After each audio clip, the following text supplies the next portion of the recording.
সাহাবী বললেন, ইয়া রাসূলুল্লাহ, কিয়ামত কখন? আমার প্রিয় নবী সাল্লাল্লাহু আলাইহি ওয়াসাল্লাম বললেন, মা আ'দাতা লাহা, কিয়ামতের জন্য কোমর কেমন বাঁধছো? সাহাবী বুঝে গেলেন আমার নবী কি চাইলেন, কেন জিজ্ঞেস করলেন, এটা সাহাবী বুঝে গেলেন। এজন্য সাহাবী বললেন, ইয়া রাসূলুল্লাহ, আমি কিয়ামত কখন হবে এটা জিজ্ঞেস করলাম, কিন্তু আমি কিয়ামতের জন্য প্রস্তুতি না। লা শাইআ, আমি কিয়ামতের জন্য প্রস্তুত নই, আমার কিয়ামতের জন্য আলাদা কোনো প্রস্তুতি নাই। তবে ইল্লা আন্নী উহিব্বুল্লাহ ওয়া রাসূলাহু, ইয়া রাসূলুল্লাহ, আমি আল্লাহকে ভালোবাসি এবং তার রাসূলকে জানের চাইতে বেশি ভালোবাসি। এই কথা বলা মাত্র আমার নবী মুস্কি হেসে বললেন, ও আমার সাহাবী, তাহলে তুমি কোনো টেনশন করো না। আনতা মা মান আহবাবতা, এই দুনিয়া থাকুক বা না থাকুক, তুমি দুনিয়াতে থাকো বা কবরে যাও, অথবা দুনিয়া ধ্বংস হোক, অথবা তুমি হাসরের মাঠে যাও, অথবা পুলসিরাতের গোড়ায় যাও, অথবা তুমি মিজান পাল্লায় যেখানে থাকো না কেন, কিয়ামত কখন হবে এটা তোমার টেনশন নাই। তুমি যদি আল্লাহ এবং রাসূলকে ভালোবাসো, দুনিয়ায় যাকে ভালোবাসো, তুমি সেই রাসূলের সাথে হাসরের মাঠে থাকবে। তাহলে আল্লাহ রাসূল সমাধান দিয়ে দিলেন। বুখারী শরীফের হাদিসে আমরা পেলাম, রাসূল কারীম সাল্লাল্লাহু আলাইহি ওয়াসাল্লাম সাফ করে বলে দিলেন, তোমার কোনো টেনশন নেই, কিয়ামত থাকবে, দুনিয়া থাকবে না থাকবে এই টেনশন করিও না। তুমি যেখানে যাকে ভালোবাসো তিনিও থাকবেন সেখানে। আনতা মা'a মান আহবাবতা, তোমার প্রিয় মানুষদের সাথে তুমি থাকবে। এই ঘটনা হচ্ছে নবী এবং এক সাহাবীর মাঝখানে। তখন এক সাহাবী আনাস বিন মালিক রাদিয়াল্লাহু আনহু বলেন, এই হাদিসটা শুনে আমি খুশি হয়ে গেলাম। কেন? কারণ আমি রাসূল সাল্লাল্লাহু আলাইহি ওয়াসাল্লামকেও ভালোবাসি, আমি আবু বকরকেও ভালোবাসি, ইন্নী উহিব্বু আবা বকর ওয়া উমর, আমি ওমরকেও ভালোবাসি। তাহলে আমি অন্ততপক্ষে আবু বকর আর ওমর রাদিয়াল্লাহু আনহুমার সাথে জান্নাতে থাকবো। আর আমি যদি তাদের সাথে জান্নাতে থাকি, তাহলে তো সিদ্দিক আকবর আর ফারুক আজম রাদিয়াল্লাহু আনহুমার সাথে আমার নবী থাকবে। অবশ্যই আমার হাসরের মাঠে জান্নাতে রাসূলের সাথে দেখা হবে। একটু মহব্বতে বলবেন না সুবহানাল্লাহ? হুব্বে মুস্তাফা, বলেন না সাল্লাল্লাহু আলাইহি ওয়াসাল্লাম। হুব্বুন শব্দের অর্থ হচ্ছে ভালোবাসা, ইংরেজিতে বলা হয় লাভ। সবাই বলেন, আমার নবীর প্রতি আমাদের ভালোবাসা আছে। ভালোবাসাটা দুনিয়াবি কোনো কারণে না, এটা হচ্ছে হুব্বে ঈমানি, ঈমানের ভালোবাসা। রাসূল কারীম সাল্লাল্লাহু আলাইহি ওয়াসাল্লামের এক সাহাবী নাম হচ্ছে সাওবান। নাম কি? সাওবান রাদিয়াল্লাহু তাআলা, যাকে বলা হয় মাওলা রাসূলিল্লাহ। নবীজি যাকে বাজার থেকে কিনেছেন টাকা দিয়ে, কিন্তু কোন ধরনের টাকা পয়সা ছাড়া আজাদ করে দিয়েছেন, এদেরকে বলা হয় মাওলা রাসূলিল্লাহ। একটু জোরে বলেন মারহাবা। তো সাওবান একদিন যাকে আজাদ করে দেওয়ার পরে, মনে রাখবেন অন্যান্য মানুষরা মনিবে যদি আজাদ করে দেয়, তিনি সারা পাইলে দৌড় মারে, ঠিক কিনা বলেন না? কেউ যদি জেলখানার থেকে সারা পায়, সে কি জেলের ভিতরে বসে থাকবে? বলবে যে আমার এখানে জেলখানার ভিতরে কর্মফলাও দরকার নাই, আমার মুক্ত বাতাসে চলাফেরা করার কি আছে, দরকার আছে।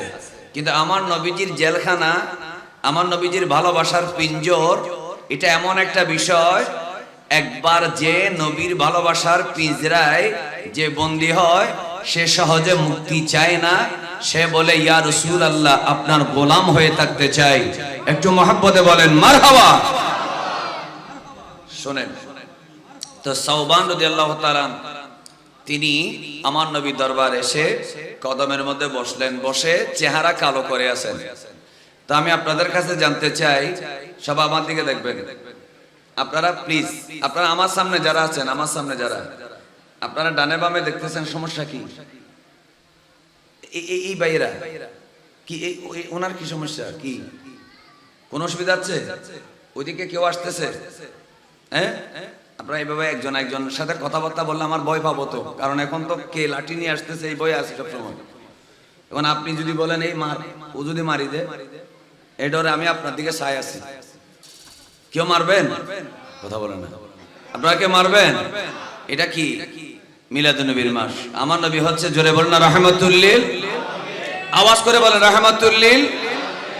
এজন্য ছটপট করবেন না, নীরবে মনে রাখবেন, বিশ্বাস রাখবেন, আমি আমার নবীর সামনে বসে আছি। বলেন, আমার নবীজি আমাদেরকে দেখে কি দেখে না? এই বিশ্বাস আমাদের আছে তো?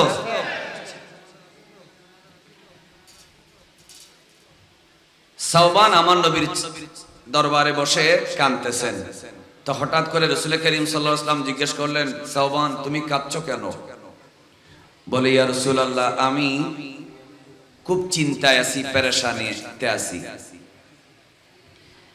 আমার আপনার দয়াল নবী, দু জাহানের বাদশা নবী, আটখানা জান্নাতের মালিক নবী, যার ঈদ মিলাদ নবী মাহফিলকে আমরা আমাদের সমস্ত ইবাদতের চাইতে শ্রেষ্ঠ মনে করি। আমার নবী দুনিয়াতে আগমনের আনন্দকে আমরা সবচাইতে বড় আনন্দ মনে করি। সেই প্রিয় নবী সাল্লাল্লাহু আলাইহি ওয়াসাল্লাম বললেন, সাওবান তোমার চেহারা কালো কেন? তুমি কি নিয়ে টেনশন করো বলো?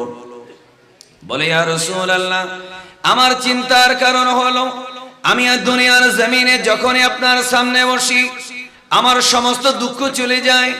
আমার পেটে খিদা থাকলে সব খিদা দূর হয়ে যায়। আমার পরিবারে অশান্তি থাকলে ইয়া রাসূলুল্লাহ আপনার সামনে বসা মাত্র অশান্তি চলে যায়। আমার কোনো অভাব থাকলে আপনাকে দেখলে আমার কোনো অভাব বোধ হয় না। ইয়া রাসূলুল্লাহ আমার কোনো রোগ থাকলে আপনার চেহারা মোবারক দেখলে আমার সমস্ত রোগ অটোমেটিক ভালো হয়ে যায়। একটু মুহাব্বতের আওয়াজে বলি সুবহানাল্লাহ। আরো জোরে বলেন সুবহানাল্লাহ। খেয়াল করে দেখেন, এই কথা বলার পরে আমার নবী বলে, এই সাওবান, এটা তো তোমার জন্য আনন্দের ব্যাপার। আমাকে দেখার পরে তোমার টেনশন দূর হয়ে যায়। আমাকে দেখার মানে তোমার হৃদয়ের মধ্যে শান্তি এসে যায়, সুকুন এসে যায়। এটা তো একটা আনন্দের ব্যাপার, এটা তো টেনশনের ব্যাপার না। কিন্তু সাওবান বলে, ইয়া রাসূলুল্লাহ, আমি তো একদিন মারা যাব, আমি কবরে যাব। ইয়া রাসূলুল্লাহ, আপনি বলেছেন কোরআনের মধ্যে সূরা আছে, সূরা কিয়ামত, এটার দ্বারা প্রমাণ হয় একদিন আপনিও চলে যাবেন, এই দুনিয়া ধ্বংস হয়ে যাবে, আপনিও চলে যাবেন রওজা মুবারকে, আমি সাওবান চলে যাব কবরে। ইয়া রাসূলুল্লাহ, কবরে যদি আপনাকে না পাই আমি সাওবানের ভালো লাগবে না। ইয়া রাসূলুল্লাহ, এরপরে যখন আল্লাহ তাআলা হাসর করবে, হাসরের ময়দান থেকে দুইটা রাস্তা, একটা রাস্তা হলো জাহান্নামের রাস্তা, আর একটা রাস্তা হলো বেহেশতের রাস্তা। ইয়া রাসূলুল্লাহ, আপনার পিছনে নামাজ পড়ার কারণে, আপনার চেহারা মোবারক দেখার কারণে কালেমা তৈয়বা পড়েন, লা ইলাহা ইল্লাল্লাহু মুহাম্মাদুর রাসূলুল্লাহ সাল্লাল্লাহু আলাইহি ওয়াসাল্লাম, এই কালেমা তৈয়বা পড়ার কারণে আমি যদি নিশ্চিতভাবে জান্নাতে যাই, আমি যদি বেহেশতে যাই। ইয়া রাসূলুল্লাহ, আমি হলাম আপনার গোলাম, আমাকে বাজার থেকে কিনে আপনি নবী আজাদ করে দিলেন, আমি থাকবো নিচের কামরায়, আর আপনি থাকবেন সমস্ত নবীদের ইমাম, আপনি থাকবেন জান্নাতের সর্বোচ্চ কামরার মধ্যে। ইয়া রাসূলুল্লাহ, যদি বেহেশতে ইচ্ছা করা মাত্র আপনাকে না দেখি, আপনাকে সালাম দিতে না পারি, আমার বেহেশত ভালো লাগবে না। এই জন্য আমি বসে বসে টেনশন করছি এবং চোখের পানি ফেলে কাঁদি। একটু মুহাব্বতের আওয়াজে বলি সুবহানাল্লাহ। আরো জোরে বলুন। এই ভাইদের কাছে আমি অনুরোধ করব, আপনারা বদ্দারা আপনাদের কাজ বসে যান। এটা একটু হলেও আমার মনোযোগে নষ্ট হচ্ছে, কিছুটা হলেও শ্রোতাদের সমস্যা হচ্ছে, ঠিক না? কারণ এটাতে লৌকিকতা চলে আসে। একটা মানুষ আমার দিকে ক্যামেরা চাই আছে, শরম শরম লাগে, ঠিক না? লাইভ চলে, ঠিক আছে, এটা লাইভ আছে, কিন্তু একটা মানুষ, দুইজন মানুষ, এদিকে একজন এদিকে একজন এভাবে চাই থাকলে এটা কেমন কেমন লাগে, এটা মন থেকে কথা আসে না, ঠিক না? আপনারা কি রাগ করছেন? ওই ভাই মনে রাগ করছে, এটা আমার ভাই, তো আপনারা মনে কষ্ট নিচ্ছেন। আচ্ছা, আবার সবাই জোরে বলুন মহব্বতে। আমরা রসুলের মহব্বত আমাদের অন্তরে আছে না নেই? ছেলেদের আওয়াজ পাচ্ছি না, বলেন আমাদের অন্তরে নবীজির মহব্বত আছে কি কম না বেশি? ক্ষমতার চেয়ে, বউয়ের চেয়ে, ক্ষমতার চাইতে বেশি, এটা বলতেছে না, এরা বলতেছে ক্ষমতা লাগবে আগে। আওয়াজ করে বলেন, মা বাবার চাইতে নবীর ভালোবাসা কম না বেশি? দলের চেয়ে, বলে না পরিবারের চেয়ে, রাজনীতির চেয়ে, আওয়াজ করে বলেন সন্তানের চেয়ে, একটু জোরে বলেন মারহাবা। রাসূলকে যেভাবে আমরা ভালোবাসি পৃথিবীতে আমরা কাউকে সেভাবে ভালোবাসি না। একটু জোরে বলেন ঠিক কি না? আল্লাহ এই ভালোবাসা নিয়ে সুন্নিদেরকে কবরে যাওয়ার তৌফিক দেন, আমিন বলেন। মনোযোগ রাখেন। রাসূল করিম সাল্লাল্লাহু আলাইহি ওয়াসাল্লাম বলতেছেন, তুমি কাঁদতেছো কেন? তো সাওবান বলতেছে, ইয়া রাসূলুল্লাহ দ্রুত শেষ করে দিই, আমি বুঝতে পারছি, নড়াচড়া কম প্লিজ। আমি কাঁদছি, আমি দুনিয়াতে খিদা লাগলে আপনাকে দেখলে খিদা দূর হয়ে যায়, অসুখ লাগলে আপনি ফু দিলে অসুখ চলে যায়, আপনার থুতু মোবারক লাগলে গা শুকিয়ে যায়, সুবহানাল্লাহ বলেন। আমার পারিবারিক অর্থনৈতিক সামাজিক কোন অস্থিরতা থাকলে আপনার মজলিসে 5 মিনিট বসে আপনার নূরানি চেহারার দিদার করলে সব টেনশন আমার মুহূর্তে দূর হয়ে যায়। কিন্তু ইয়া রাসূলুল্লাহ আমি দুনিয়াতে, এখন আমি আপনাদের কাছে একটা কথা জিজ্ঞেস করব, এটা বুঝে শুনে জবাব দিবেন। আচ্ছা দুনিয়ার মধ্যে খিদা আছে, বেহেশতের মধ্যে কি খাবারের কোনো অভাব আছে? এটা বলতে হবে কিন্তু সবাইকে, আওয়াজ করে বলেন, বেহেশতে কোনো খাবারের অভাব আছে? দুনিয়াতে বউয়ের জ্ঞান জ্ঞানানি ফেনফেনানি টেনশন কিছুটাও আছে, যত বড় কোটিপতি হোক একটু টেনশন আছে। বলেন বেহেশতের মধ্যে এই ধরনের কোনো অভাব অভিযোগ আছে? দুনিয়ার মধ্যে রোগ ব্যাধি আছে না নেই? বেহেশতের মধ্যে কোনো জ্বর সর্দি ডেঙ্গু ম্যালেরিয়া আছে? সবাই বলেন আছে। দুনিয়ার মধ্যে রাজনৈতিক দলের মারামারি আছে না নেই? বেহেশতের মধ্যে এই ধরনের কোন সংঘাত সহিংসতা, আওয়াজ করে বলেন, কোনো কিছু আছে? তো আমার নবীর সাহাবী বলতেছেন, মনোযোগ দিয়ে শুনবেন, এগুলো আপনারাও শুনবেন, মিডিয়া যারা আছে তারাও যেন শোনে। এই দুনিয়ার জমিনে মানুষের খিদা আছে, তো সাহাবী বললেন আপনাকে দেখলে খিদার কষ্ট ভুলে যায়। ইয়া রাসূলুল্লাহ আমার রোগ হয়, আপনাদেরকে দেখলে রোগ চলে যায়। ইয়া রাসূলুল্লাহ আমার পরিবারে আমার সমাজে বিভিন্ন অশান্তি হয়, টেনশন হয়, আপনাকে দেখলে টেনশন চলে যায়। কিন্তু ইয়া রাসূলুল্লাহ জান্নাতে গেলে বেহেশতে গেলে তখন তো আপনি থাকবেন টপ ফ্লোরে, আপনি সবার উপরে, সমস্ত নবীদের ইমাম, আর আমি হলাম আপনার গোলাম, আমি থাকবো গোলামের কামরায়, আপনি থাকবেন হাজার হাজার মাইল দূরে, কোথায়? উপরে টপ ফ্লোরে, আপনার সাথে আমার দেখা নাও হতে পারে। ইয়া রাসূলুল্লাহ না দেখলে আমার তো ভালো লাগবে না। অথচ সাহাবী জানে জান্নাতে রোগ নাই, জান্নাতে অভাব নাই, জান্নাতে পেট ব্যথা নাই, জান্নাতে টেনশন নেই, জান্নাতে মারামারি নেই, জান্নাতে অশান্তি নেই, এটা সাহাবী জানে। তারপরেও বলতেছে সুখে শান্তিতে সুখের টুকরা একটা বেহেশত, সেখানেও আপনাকে না দেখলে আমার বেহেশতের নিয়ামতগুলা নিয়ামত মনেই হবে না। তখন আমার নবীজি মুস্কি হেসে বলেন, কি চাও তাহলে? বলে ইয়া রাসূলুল্লাহ দুনিয়াতে যেমন মন চাইলে আপনার সামনে হাজির হয়ে আসসালাতু ওয়াসসালামু আলাইকা ইয়া রাসূলুল্লাহ বলে সালাম দিই, ইয়া রাসূলুল্লাহ আমি আখিরাতে ও কবরে হাসরে জান্নাতে আপনি রাসূলের কদমে থাকতে চাই। চিৎকার করে বলেন সুবহানাল্লাহ।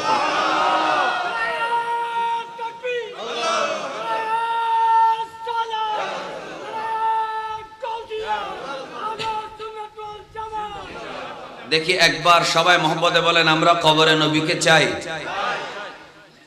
আমরা হাসরের মাঠে রাসূলকে চাই। আমার নবী আমাদের জন্য কবরে আসার ক্ষমতা আছে, কারণ আল্লাহ সূরা হিজরে বলেছেন, হাফেজ সাহেবরা সজাগ থাকবেন, আমি কিছুক্ষণ পর আপনাদেরকে নক করব, আপনাদের কাছে বিনয়ের সাথে প্রশ্ন করব, তার মানে ইন্টারভিউ নেব না। হাফেজ যারা আছে, সূরা হিজরের মধ্যে আল্লাহ বলছেন লাআমরুকা, হাবিব আপনার হায়াতের কসম, আমি আপনি মরলে 15-20 দিন, 1 মাস 2 মাস 6 মাস পরে করলে লাশ হাড্ডি এক জায়গায়, গোশত আর এক জায়গায়, ঠিক না বলেন? কিন্তু আমার নবী 1500 বছর হয়ে গেল, আমার নবী রওজা পাকে শুয়ে আছেন, আওয়াজ করে বলেন এখনো উম্মতি উম্মতি করে আমার নবী কাঁদেন কি কাঁদেন না? এখনো রওজা পাকে আমার নবী কি মরা নাকি জিন্দা?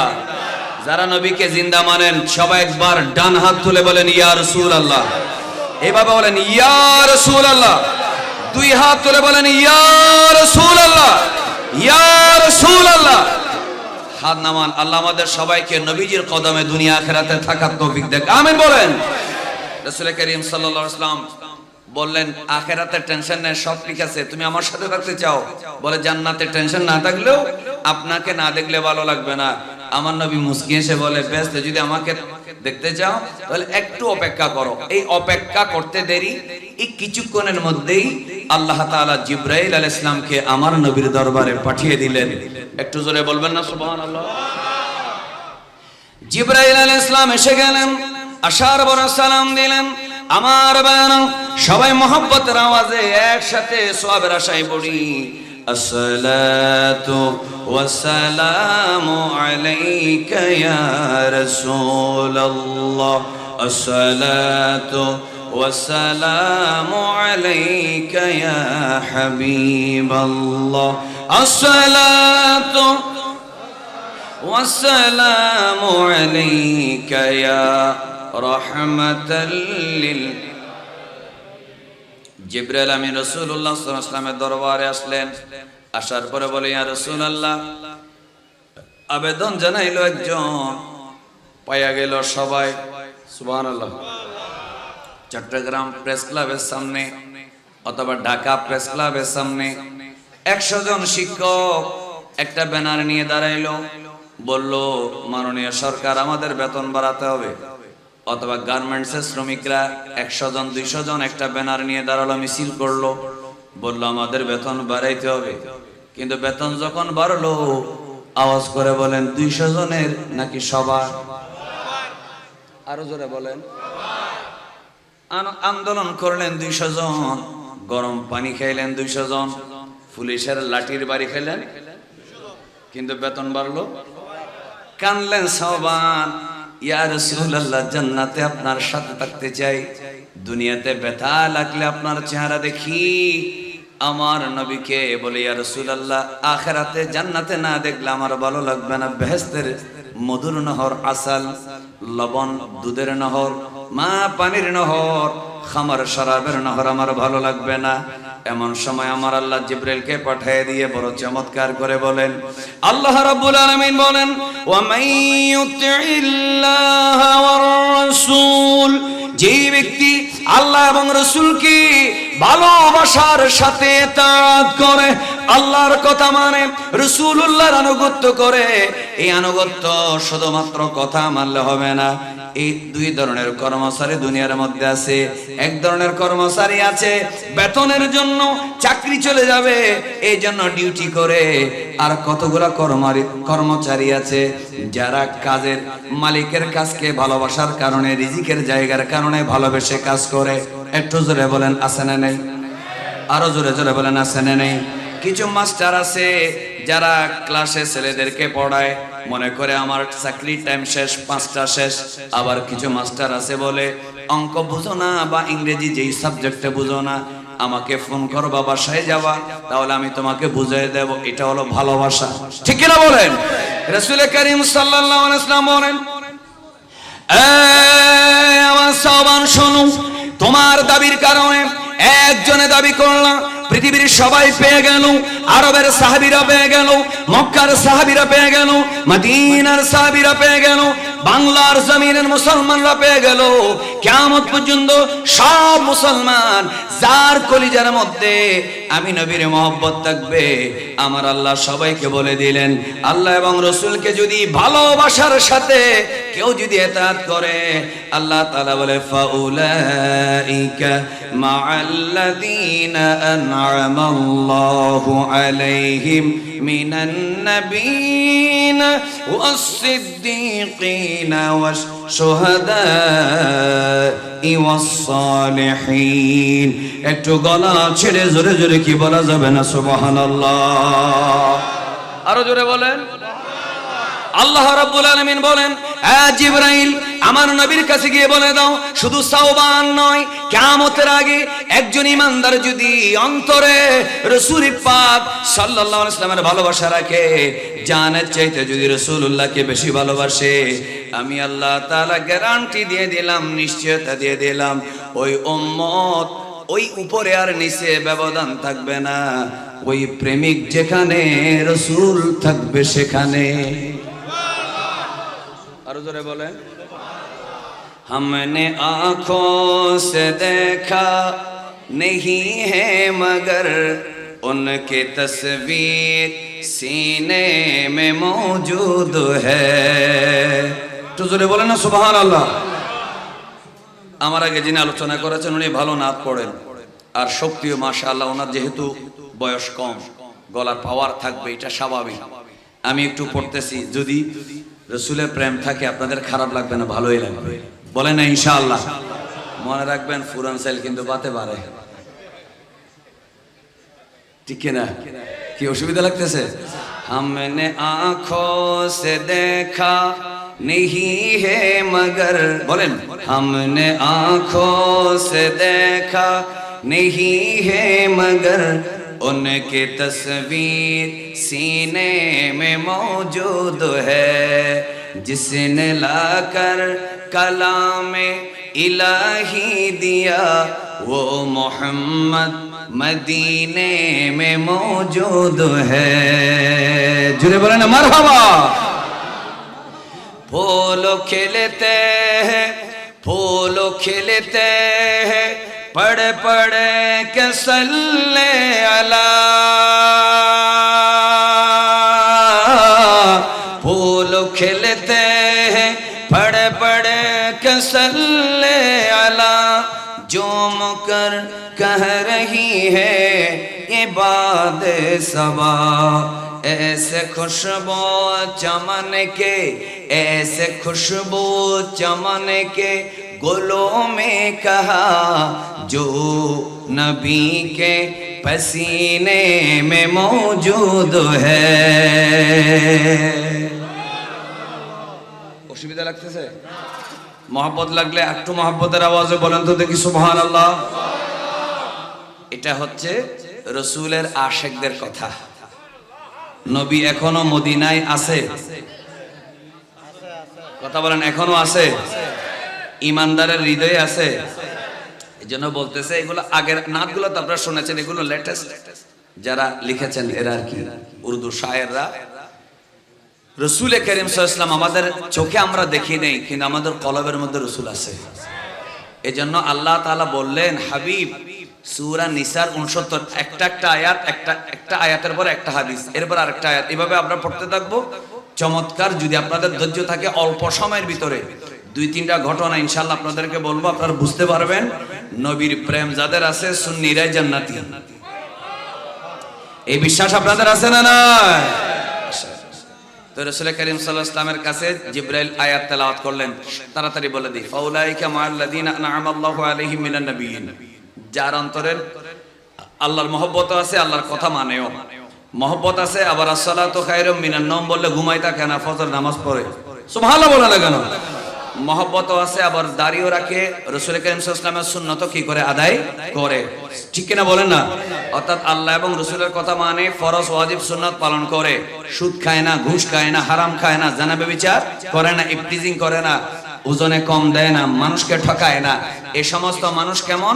তারা মারা যাওয়ার পরে টেনশন করবা না, জান্নাতে যেখানে নবী মান নবিয়িন ওয়াসিদ্দিকিন ওয়াশুহাদা ওয়াসালিহিন, নবীর সাথে থাকবে। সিদ্দিকিন মানে সিদ্দিক আকবর আবু বকর রাদিয়াল্লাহু আনহুর মতো যারা সিদ্দিকিন, তাদের সাথে থাকবে। ওয়াশুহাদা ইমাম হাসান হুসাইন রাদিয়াল্লাহু তাআলা আনহুমার মতো শুহাদায়ে কেরামের সাথে থাকবে। ওয়াসালিহিন গৌস পাক খাজা গরিবে নওয়াজের মতো আল্লাহর ওলিদের সাথে থাকবে। নবীর সাথেও দেখা হবে ইনশাআল্লাহ, কারণ আমরা ঈদ মিলাদ নবী করি। সিদ্দিক আকবরের সাথে দেখা হবে, আমরা সিদ্দিক আকবরের ফাতিহাও করি। আমাদের সাথে গৌস পাকের দেখা হবে, কারণ আমরা রবিউল সানি মাস আসলে গৌস পাকের ফাতিহাও করি। শুধু তা না, আমাদের সাথে হুসাইনের দেখা হবে, কারণ আমরা কারবালার মাহফিল করে হযরত ইমাম হুসাইনের ভালোবাসা প্রকাশ করি। একটু চিৎকার করে বলেন সুবহানাল্লাহ। আমাদের অন্তরে সবাই জোরে বলেন, নবীর ভালোবাসা আছে না নাই? ইমাম হুসাইনের ভালোবাসা বলেন না কেন? গৌস পাকের ভালোবাসা আরো আওয়াজ করে বলেন, আছে না নাই? আল্লাহর ওলিদের ভালোবাসা। এজন্য যে যাকে ভালোবাসে তার সাথে থাকবেন। এই হাদিসটাও আসতেছে, হলো কোরআনের মধ্যে কি সুন্দর করে বলা হলো। লাস্টের শব্দটা খেয়াল করেন, আমাদের দেশে বেস্ট ফ্রেন্ড আছে না নেই? কথা বলে না? বেস্ট ফ্রেন্ড, বেস্টি, ও বলে যে ও আমার বেস্টি, মানে এটা আমার বেস্ট ফ্রেন্ড। সবাই ফ্রেন্ড, এটা বেস্ট ফ্রেন্ড আছে না নেই?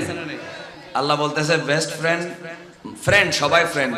ইমানদার মানে তো ভাই, ঠিক কিনা বলেন না? ইমানদার কি শত্রু নাকি বন্ধু? মুসলমান কি শত্রু নাকি বন্ধু? তো আপনারা যে বন্ধু হইলে, মুসলমান যদি বন্ধু হয়, মুসলমান একজন যদি আরেকজনের জানাজা পড়া আপনার দায়িত্ব হয়, তাহলে আপনারা একজন আরেকজনের ঘরে আগুন দেন, এটা তো ঠিক না। আমি এটা বলার একটা অধিকার আছে, কারণ আমি 16 বছর, প্রায় 17 বছর আঞ্জুমানের একটা মাদ্রাসা দারুল ইসলাম আমার হুজুর কেবলার প্রতিষ্ঠানে আমি প্রভাষক হিসেবে আছি। কিছুদিন আগে আমার প্রমোশন হয়েছে সহকারী অধ্যাপক। এইগুলা কিছু না, খাদেম। খাদেম মানি এই তরিকতের গোলাম, ঠিক কিনা বলেন না? আসি আবার আমি কিছুক্ষণ আগে আপনাদেরকে বলেছি নানার বাড়ি হচ্ছে রওজান, সেই হিসেবে আমার অধিকার আছে আওয়াজ করে বলেন মুসলমান যদি একজন আরেকজনের ভাই হয়, মুসলমান যদি একজন আরেকজনের বন্ধু হয়, ভাই কি ভাইয়ের ঘরে আগুন দিতে পারে? এটা আর বলতেছেন না, মানে হুজুর মজার মজার কিস্তা বলবেন, কিন্তু আগুন দিতে হবে, মারতে হবে, কেস দিতে হবে, ঘরে থাকতে দিব না। এরা একে মারবে, এরা একে মারবে, মারামারি চলবে, মাহফিলও চলবে। একটু জোরে বলেন না নাউজুবিল্লাহ। এগুলা কি আপনারা সমর্থন করেন? তাহলে ইমানদার ইমানদারের ভাই। এবার আসুন আল্লাহ কি বলছেন, ওয়া হাসুনা উলাইকা রফিকা। আল্লাহ বলছেন হাসুনা সবচেয়ে সুন্দর, উলাইকা তারা, রফিকা মানে বন্ধু, অর্থাৎ বেস্ট ফ্রেন্ড। সবচেয়ে উত্তম বন্ধুকে নবী, সাহাবী, শহীদ, সালেহীন। এবার জোরে বলেন সুবহানাল্লাহ। নবীর চাইতে আপন কেউ আছে? বলেন নবীর চাইতে আপন কেউ আছে? এজন্য আমরা কি বলি, জীবনে হবে কি আপনার দিদার, এ আশায় রয়েছি আমরা গুনাহগার। জগতে যেদিকে তাকাই দরদি, আর তো কেহ নাই। জগতে যেদিকে তাকাই দরদি, আর তো কেহ নাই। আপনি যে লাস্টে ইয়া রাসূলুল্লাহর আওয়াজটা সবাই দিবেন, আপনি যে দোনো জাহানের সরকার, এ আশায় রয়েছি আমরা গুনাহগার। বলেন জীবনে হবে কি আপনার দিদার। মাঝে মধ্যে নাত কোরআনের আয়াতের তাফসীর, ঠিক কিনা বলেন না? যেমন এটা আলা হযরত এটা তাফসীর ভাবে করেছেন, বকারে খেশ হেরানম আগেসিনি, বকারে বকারে খেশ হেরানম আগেসিনি ইয়া রাসূলুল্লাহ, পরেশানম পরেশানম আগেসিনি। যারা রসুলের সাহায্য চান সবাই একসাথে, পরেশানম পরেশানম আগেসিনি, নদারম নদারম জুজতু মালজা, এ নদানম জুজতু মাওয়ায়ে, নদারম জুজতু মালজা, এ নদানম জুজতু মাওয়ায়ে, তুই খুদ সাজো সামানম আগেসিনি। জোরে জোরে দরুদ শরীফ পড়ি, আল্লাহুম্মা সাল্লি, জোরে।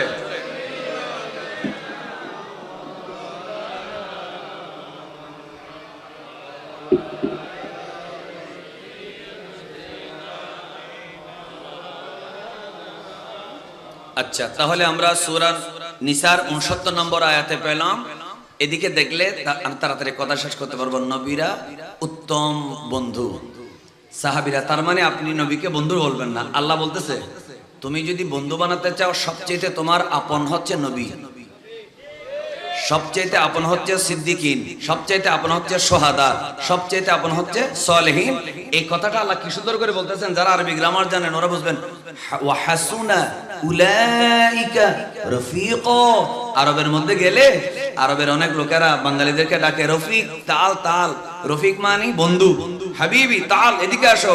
তো আল্লাহ বলতেছেন, ও সাওবান, চিন্তা করিও না, তোমার মতো পাগলা যারা আছে তাদের জন্ম যদি বাংলাদেশের রওজানেও হয়, তাদের সবার আপন থাকবে জান্নাতে আমার হাবিব মুহাম্মদ রাসূলুল্লাহ সাল্লাল্লাহু আলাইহি ওয়াসাল্লাম। একবার মহব্বতে বলবেন না সুবহানাল্লাহ? আসেন একেবারে সংক্ষেপ করে দেব। একটা হাদিস শরীফ বলি। এক সাহাবী, বুখারী শরীফের 3688 নম্বর হাদিস, রাসূল করিম সাল্লাল্লাহু আলাইহি ওয়াসাল্লামের কাছে এসে জিজ্ঞেস করলেন, ইয়া রাসূলুল্লাহ মাতাস সাআ, কিয়ামত কখন হবে? আচ্ছা বলেন তো দেখি কিয়ামত কখন হবে? আপনারা কেউ জানেন? কিন্তু আমার আল্লাহ জানে কিনা? আমার নবী আল্লাহ কোরআনে বড় চমৎকার করে একটা সূরা নাজিল করেছেন, সূরার নাম সূরাতুল কিয়ামা।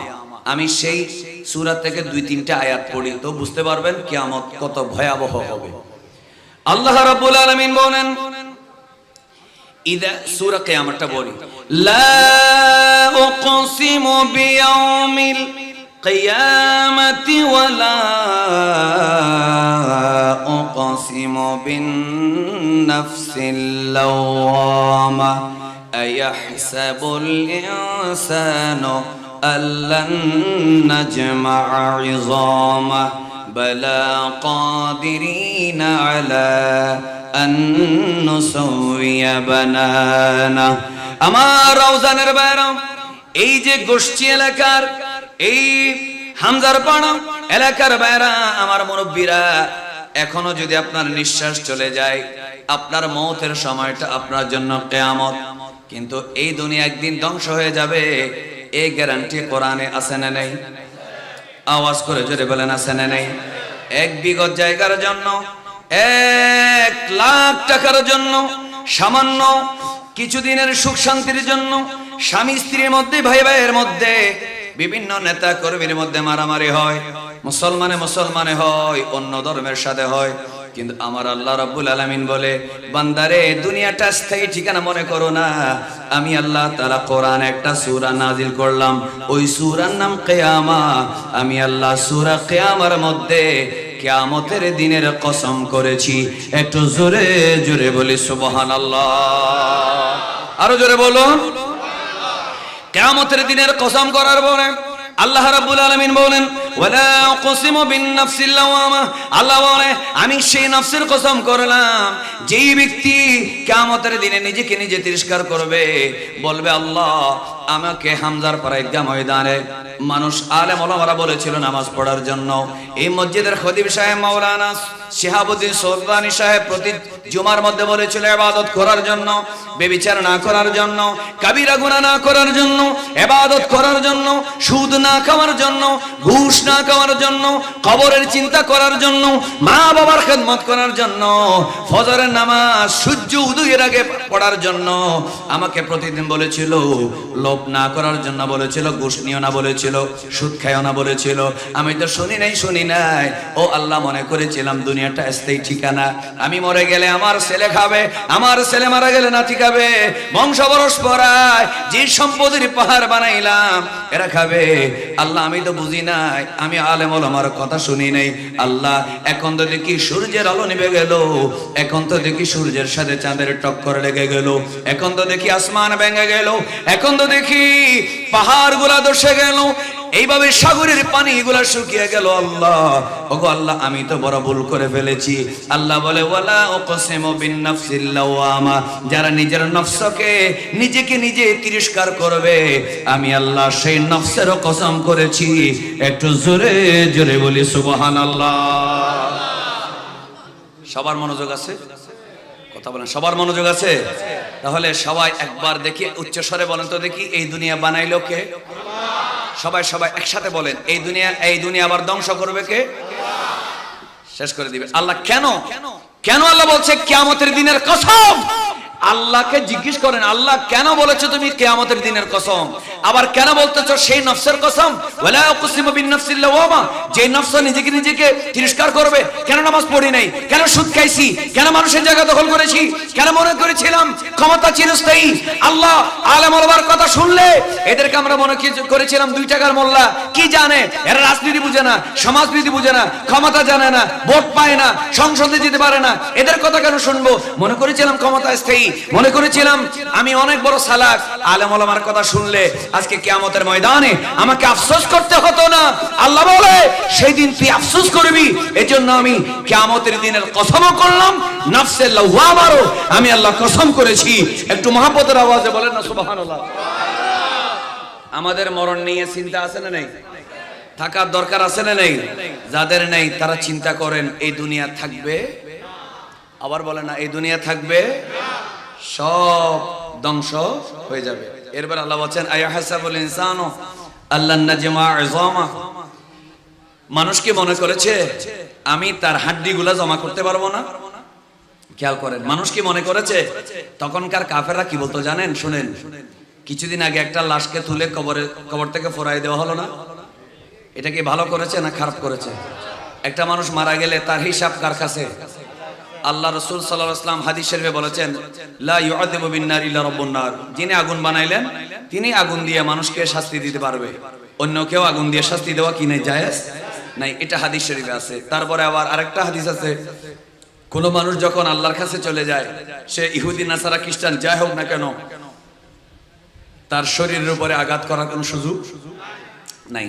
তারা অপরাধ করেছে। আমি সেই ভাইরাল টপিক গুলোতে আমি যাই না, কারণ এটা সবাই জানে, যারা চুপ করে আছে তারাও জানে, যারা কাজ করেছে তারাও জানে, যারা নির্দেশ দিয়েছে তারাও জানে এটা অন্যায় কাজ, ঠিক কিনা বলেন? এজন্য জেনে শুনে যে সমস্ত কাজ এরা করতেছে একদিন নিজের দিকে আসতে পারে কি পারে না? কথা বলে না, পারে কি পারে না? কিন্তু আলেম ওলামাদের কথা কেউ শুনে না। এখনো আপনারা অনেকে শুনতেছেন না, আপনারা এগুলো করিয়েন না। আপনারা এখন করতেছেন, 5 বছর পরে আপনারা নিজেরা ঘরে থাকতে পারবেন, আপনারা শুনতেছেন না। 5 বছর আগেও বলেছি, আপনারা আমাদের কথা শুনেন নাই। 10 বছর আগেও বলেছি, তারা আমাদের কথা শুনে নেই। এখন বলছি, আপনারা শুনতেছেন না। তো না শোনার কারণে বিদেশে থাকবেন, বিভিন্ন জায়গায় পালায়ে থাকবেন, বিভিন্ন ধরনের সমস্যা হবে।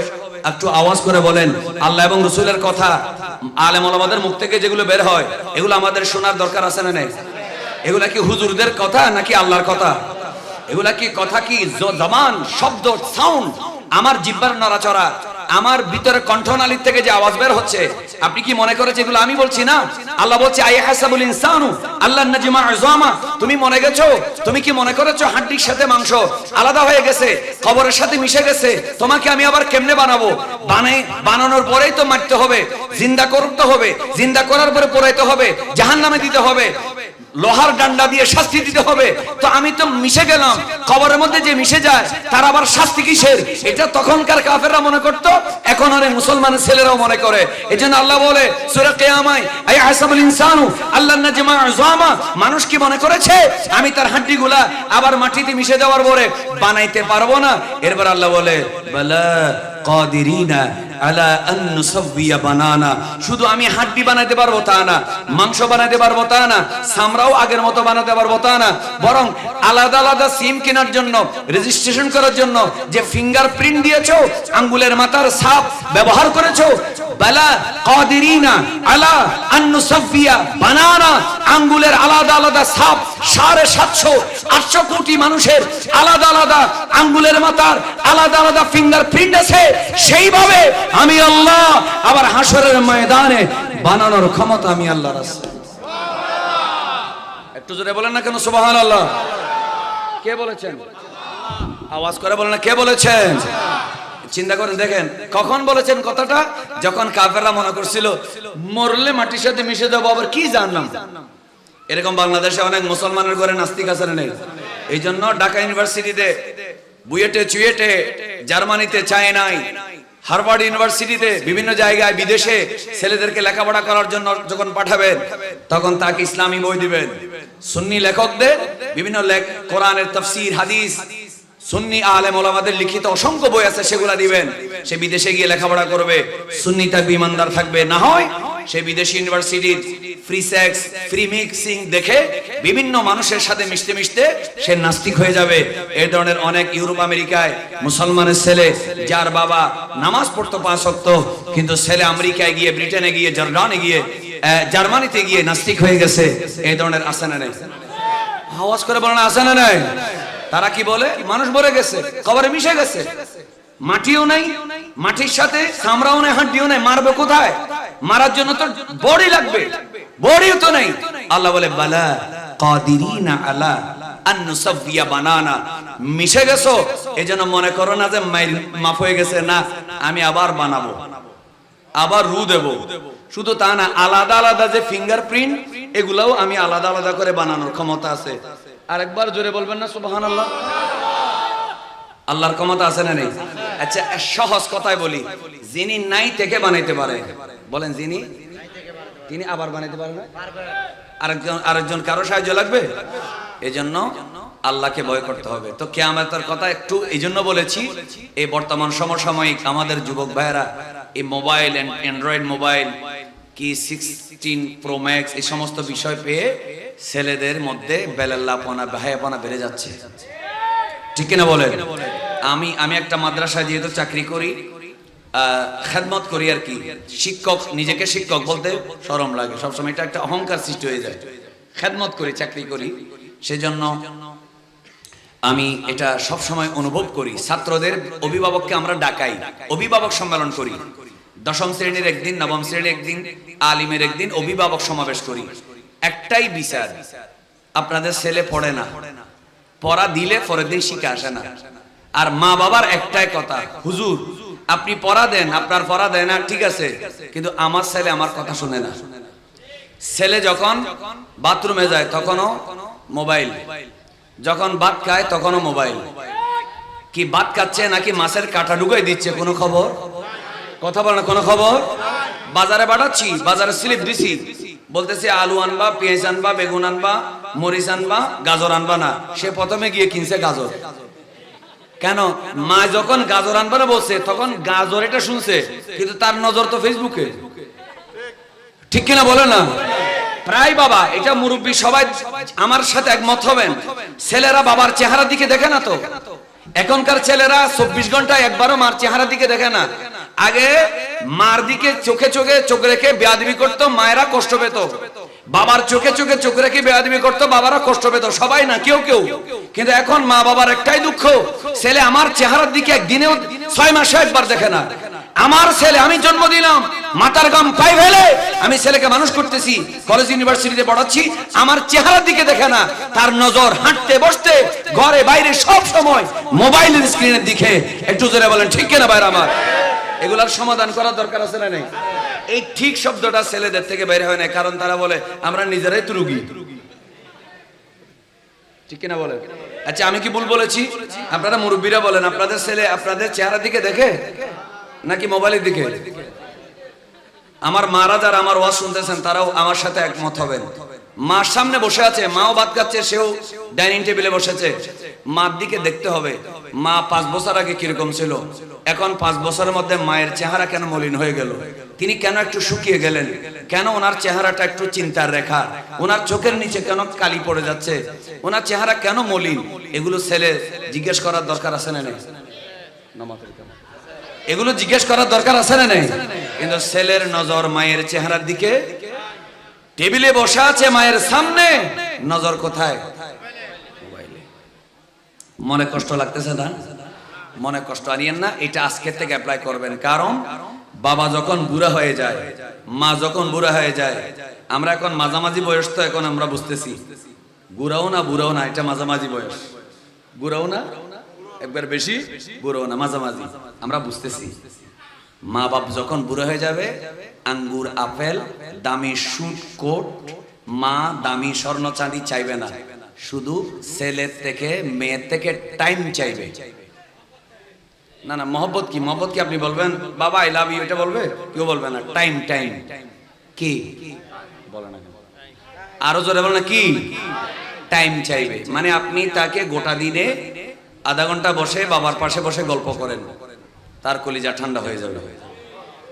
মায়ের সাথে বসে 40 মিনিট 1 ঘন্টা গল্প করেন, এমনা এমনা কথাবার্তা বলেন, এই সেই যাবি বিভিন্ন কথাবার্তা বলেন, মা খুশি হয়ে যাবে। আর না হলে শুধু শুধু ফরের মেয়েকে দোষ দিবে, বলে যে আমার ফুয়ার বউয়ে ফুয়ারা কি করছে, তাবিজ করছে। আসলে বউয়ের দিকেও সে দেখে না, শুয়ে আছে তাকায় আছে কোন দিকে, ঠিক না বলেন? আর এদিকে শাশুড়ি মনে করতেছে আমার বউয়ে কি মান মারছে, বিয়ে করানোর পর থেকে আমার ছেলে আমার চেহারার দিকে দেখে না। আসলে কিচ্ছু না, বানটান কিচ্ছু না, সব হচ্ছে ওই জাকারবার্গ। কি জাকারবার্গ মানে বুঝছেন তো? ফেসবুকের স্রষ্টা মালিক। আল্লাহ পাক আমাদের সবাইকে পরকালের ভয়, মা বাবার প্রতি মহব্বত দান করুন। আপনারা কি বিরক্ত হয়ে গেছেন? তাহলে আমিনের আওয়াজটা একটু জোরে দিয়ে বলেন তো আমিন। তাহলে সবাই একবার এই হাদিসের আলোচনায় যাওয়ার আগে বলেন, এই দুনিয়া বানাইলো কে? আবার দুনিয়া ধ্বংস করবে কে? আল্লাহ। তো সাহাবী বললেন, ইয়া রাসূলুল্লাহ কিয়ামত কখন? আমার প্রিয় নবী সাল্লাল্লাহু আলাইহি ওয়াসাল্লাম বলেন, আমি জানি না। আমার প্রিয় নবী সাল্লাল্লাহু আলাইহি ওয়াসাল্লাম বললেন, মা আ'দাতা লাহা, কিয়ামতের জন্য কোমর কেমন বাঁধছো? আচ্ছা আরেকটা কথা জিজ্ঞেস করি, মনে করেন আসমান ভেঙে যাচ্ছে, ইদাস সামাউ ফাতারাত ওয়া ইদাল কাওয়াকিবু তাতারাত ওয়া ইদাল বিহারু ফুজ্জিরাত ওয়া ইদাল কুবুরু বুতিরাত, সুবহানাল্লাহ বলবেন না? আকাশ ভেঙে গেল, তারকাগুলা বিক্ষিপ্ত হয়ে গেল, সাগরের পানি শুকিয়ে গেল, তারপরে পাহাড়গুলা বিচ্ছিন্ন হয়ে গেল, চাঁদ সূর্যের টক্কর লেগে গেল, পৃথিবীতে ভূমিকম্প হলো, নিচের মাটি উপর উঠে গেল। আওয়াজ করে বলেন, তুফান থেকে বন্যা থেকে বাঁচার জন্য যেমন একটা দুর্যোগকালীন পূর্ব প্রস্তুতি আছে, কিয়ামতের সময় প্রস্তুতি নেওয়ার মতো কোনো সুযোগ আছে? 10 নম্বর সিগন্যাল দিলে সরকার থেকে বলা হয়, ট্রলারে যারা আছেন আপনারা সবাই কুলে চলে আসেন। যদি ভূমিকম্পের আশঙ্কা থাকে বলা হয়, আপনারা যারা উঁচু ভবন ঝুঁকিপূর্ণ ভবনে আছেন আপনারা নিচে নেমে আসেন, ঠিক কিনা বলেন? বন্যা হলে বলা হয়, কাঁচা ঘরে যারা আছেন আপনারা দ্রুত 2-1 দিনের মধ্যে পানির ঢল নামবে, আপনারা উঁচু কোনো বিল্ডিং সাইক্লোন শেল্টার যেগুলো আছে সেখানে চলে যান। কিন্তু আওয়াজ করে বলেন, কিয়ামতের জন্য প্রস্তুতি নেওয়ার কোনো সুযোগ আছে? কিন্তু আমার নবী জিজ্ঞেস করলেন, কিয়ামত কখন হবে জিজ্ঞেস করতেছো, কিয়ামতের প্রস্তুতি কেমন? সাহাবী বুঝে গেলেন আমার নবী কি চাইলেন, কেন জিজ্ঞেস করলেন, এটা সাহাবী বুঝে গেলেন। এজন্য সাহাবী বললেন, ইয়া রাসূলুল্লাহ, আমি কিয়ামত কখন হবে এটা জিজ্ঞেস করলাম, কিন্তু আমি কিয়ামতের জন্য প্রস্তুতি না, লা শাইআ, আমি কিয়ামতের জন্য প্রস্তুত নই, আমার কিয়ামতের জন্য আলাদা কোনো প্রস্তুতি নাই, তবে ইল্লা আন্নী উহিব্বুল্লাহ ওয়া রাসূলাহু, ইয়া রাসূলুল্লাহ আমি আল্লাহকে ভালোবাসি এবং তার রাসূলকে জানের চাইতে বেশি ভালোবাসি। এই কথা বলা মাত্র আমার নবী মুস্কি এসে বললেন, ও আমার সাহাবী, তাহলে তুমি কোনো টেনশন করো না, আনতা মা মান আহবাবতা, এই দুনিয়া থাকুক বা না থাকুক, তুমি দুনিয়াতে থাকো বা কবরে যাও, অথবা দুনিয়া ধ্বংস হোক, অথবা তুমি হাসরের মাঠে যাও, অথবা পুলসিরাতের গোড়ায় যাও, অথবা তুমি মিজান পাল্লায় যেখানে থাকো না কেন, কিয়ামত কখন হবে এটা তোমার টেনশন নাই। তুমি যদি আল্লাহ এবং রাসূলকে ভালোবাসো, দুনিয়ায় যাকে ভালোবাসো, তুমি সেই রাসূলের সাথে হাসরের মাঠে থাকবে। জোরে বলেন, এই ব্যবস্থা আছে না নাই? এটা যদি আমরা চাই তাহলে মহব্বতের আওয়াজে আরো কয়েকবার গর্জন করে একই আওয়াজে সরে সরে বলি, ইয়া রাসূলুল্লাহ, আর জোরে জোরে ইয়া রাসূলুল্লাহ, মহব্বতে বলি ইয়া রাসূলুল্লাহ, আপনারই নূরের ঝলক লাগিয়া কবরের আঁধার যাবে চলিয়া, ওগো দিয়ে নে গো দেখা কবরে আসিয়া, ইয়া রাসূলুল্লাহ। সুন্নি তো সবাই সুন্নি, গলা ছেড়ে জোরে জোরে ইয়া রাসূলুল্লাহ। সিটে গো হইলে মনে ভালো লাগবে, অনত নবীর প্রেম আছে না? মদিনাওয়ালার দেশত আশেকে যখন যায়, খোল জাগানো মদিনাত রাখিয়াই তো চায়, সুবহানাল্লাহ না? মদিনাওয়ালার দেশত আশেকে যখন যায়, বলেন মদিনাওয়ালার দেশত আশেকে যখন যায়, খৈল জাগানো মদিনার লাওয়ারিস নয় গুনাহগারর হাসরর মাড়ত, রহমতর সাদর যখন আনবিরাত।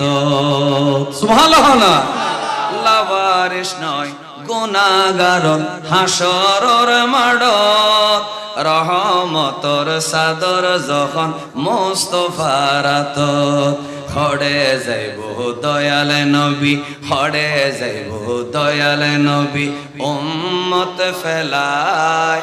সবাই একসাথে বলেন না, হড়ে যাইব দয়াল নবী, উম্মত ফেলায়। খোল জাগানো মদিনা, জোরে মদিনাওয়ালার দেশত আশেকে যখন যায়, খোল জাগানো মদিনাত রাখিয়াই তো চাই। একটু জোরে বলেন মারহাবা। তাহলে আল্লাহ রাসূল সমাধান দিয়ে দিলেন। বুখারী শরীফের হাদিসে আমরা পেলাম রাসূল কারীম সাল্লাল্লাহু আলাইহি ওয়াসাল্লাম সাফ করে বলে দিলেন, তোমার কোনো টেনশন নেই, কিয়ামত থাকবে, দুনিয়া থাকবে না থাকবে এই টেনশন করিও না। তুমি যেখানে যাকে ভালোবাসো তিনিও থাকবেন সেখানে। আনতা মা'a মান আহবাবতা, তোমার প্রিয় মানুষদের সাথে তুমি থাকবে। এই ঘটনা হচ্ছে নবী এবং এক সাহাবীর মাঝখানে। তখন এক সাহাবী আনাস বিন মালিক রাদিয়াল্লাহু আনহু বলেন, এই হাদিসটা শুনে আমি খুশি হয়ে গেলাম। কেন? কারণ আমি রাসূল সাল্লাল্লাহু আলাইহি ওয়াসাল্লামকেও ভালোবাসি, আমি আবু বকরকেও ভালোবাসি, ইন্নী উহিব্বু আবা বকর ওয়া উমর, আমি ওমরকেও ভালোবাসি। তাহলে আমি অন্ততপক্ষে আবু বকর আর ওমর রাদিয়াল্লাহু আনহুমার সাথে জান্নাতে থাকবো। আর আমি যদি তাদের সাথে জান্নাতে থাকি তাহলে তো সিদ্দিক আকবর আর ফারুক আজম রাদিয়াল্লাহু আনহুমার সাথে আমার নবী থাকবে। অবশ্যই আমার হাসরের মাঠে জান্নাতে রাসূলের সাথে দেখা হবে। একটু মহব্বতে বলবেন না সুবহানাল্লাহ। এই আশা আছে না? অন্যবা আছে না নাই? আচ্ছা আইয়ুন উগো ছোট ঘটনা হয়, সুন্দর কেন ঘটনা এটা গুরু গুরু হওয়া নাই। অন্যবা 10, 12, 15 বছর, 16 বছর, 18 বছর ছেলে আছে।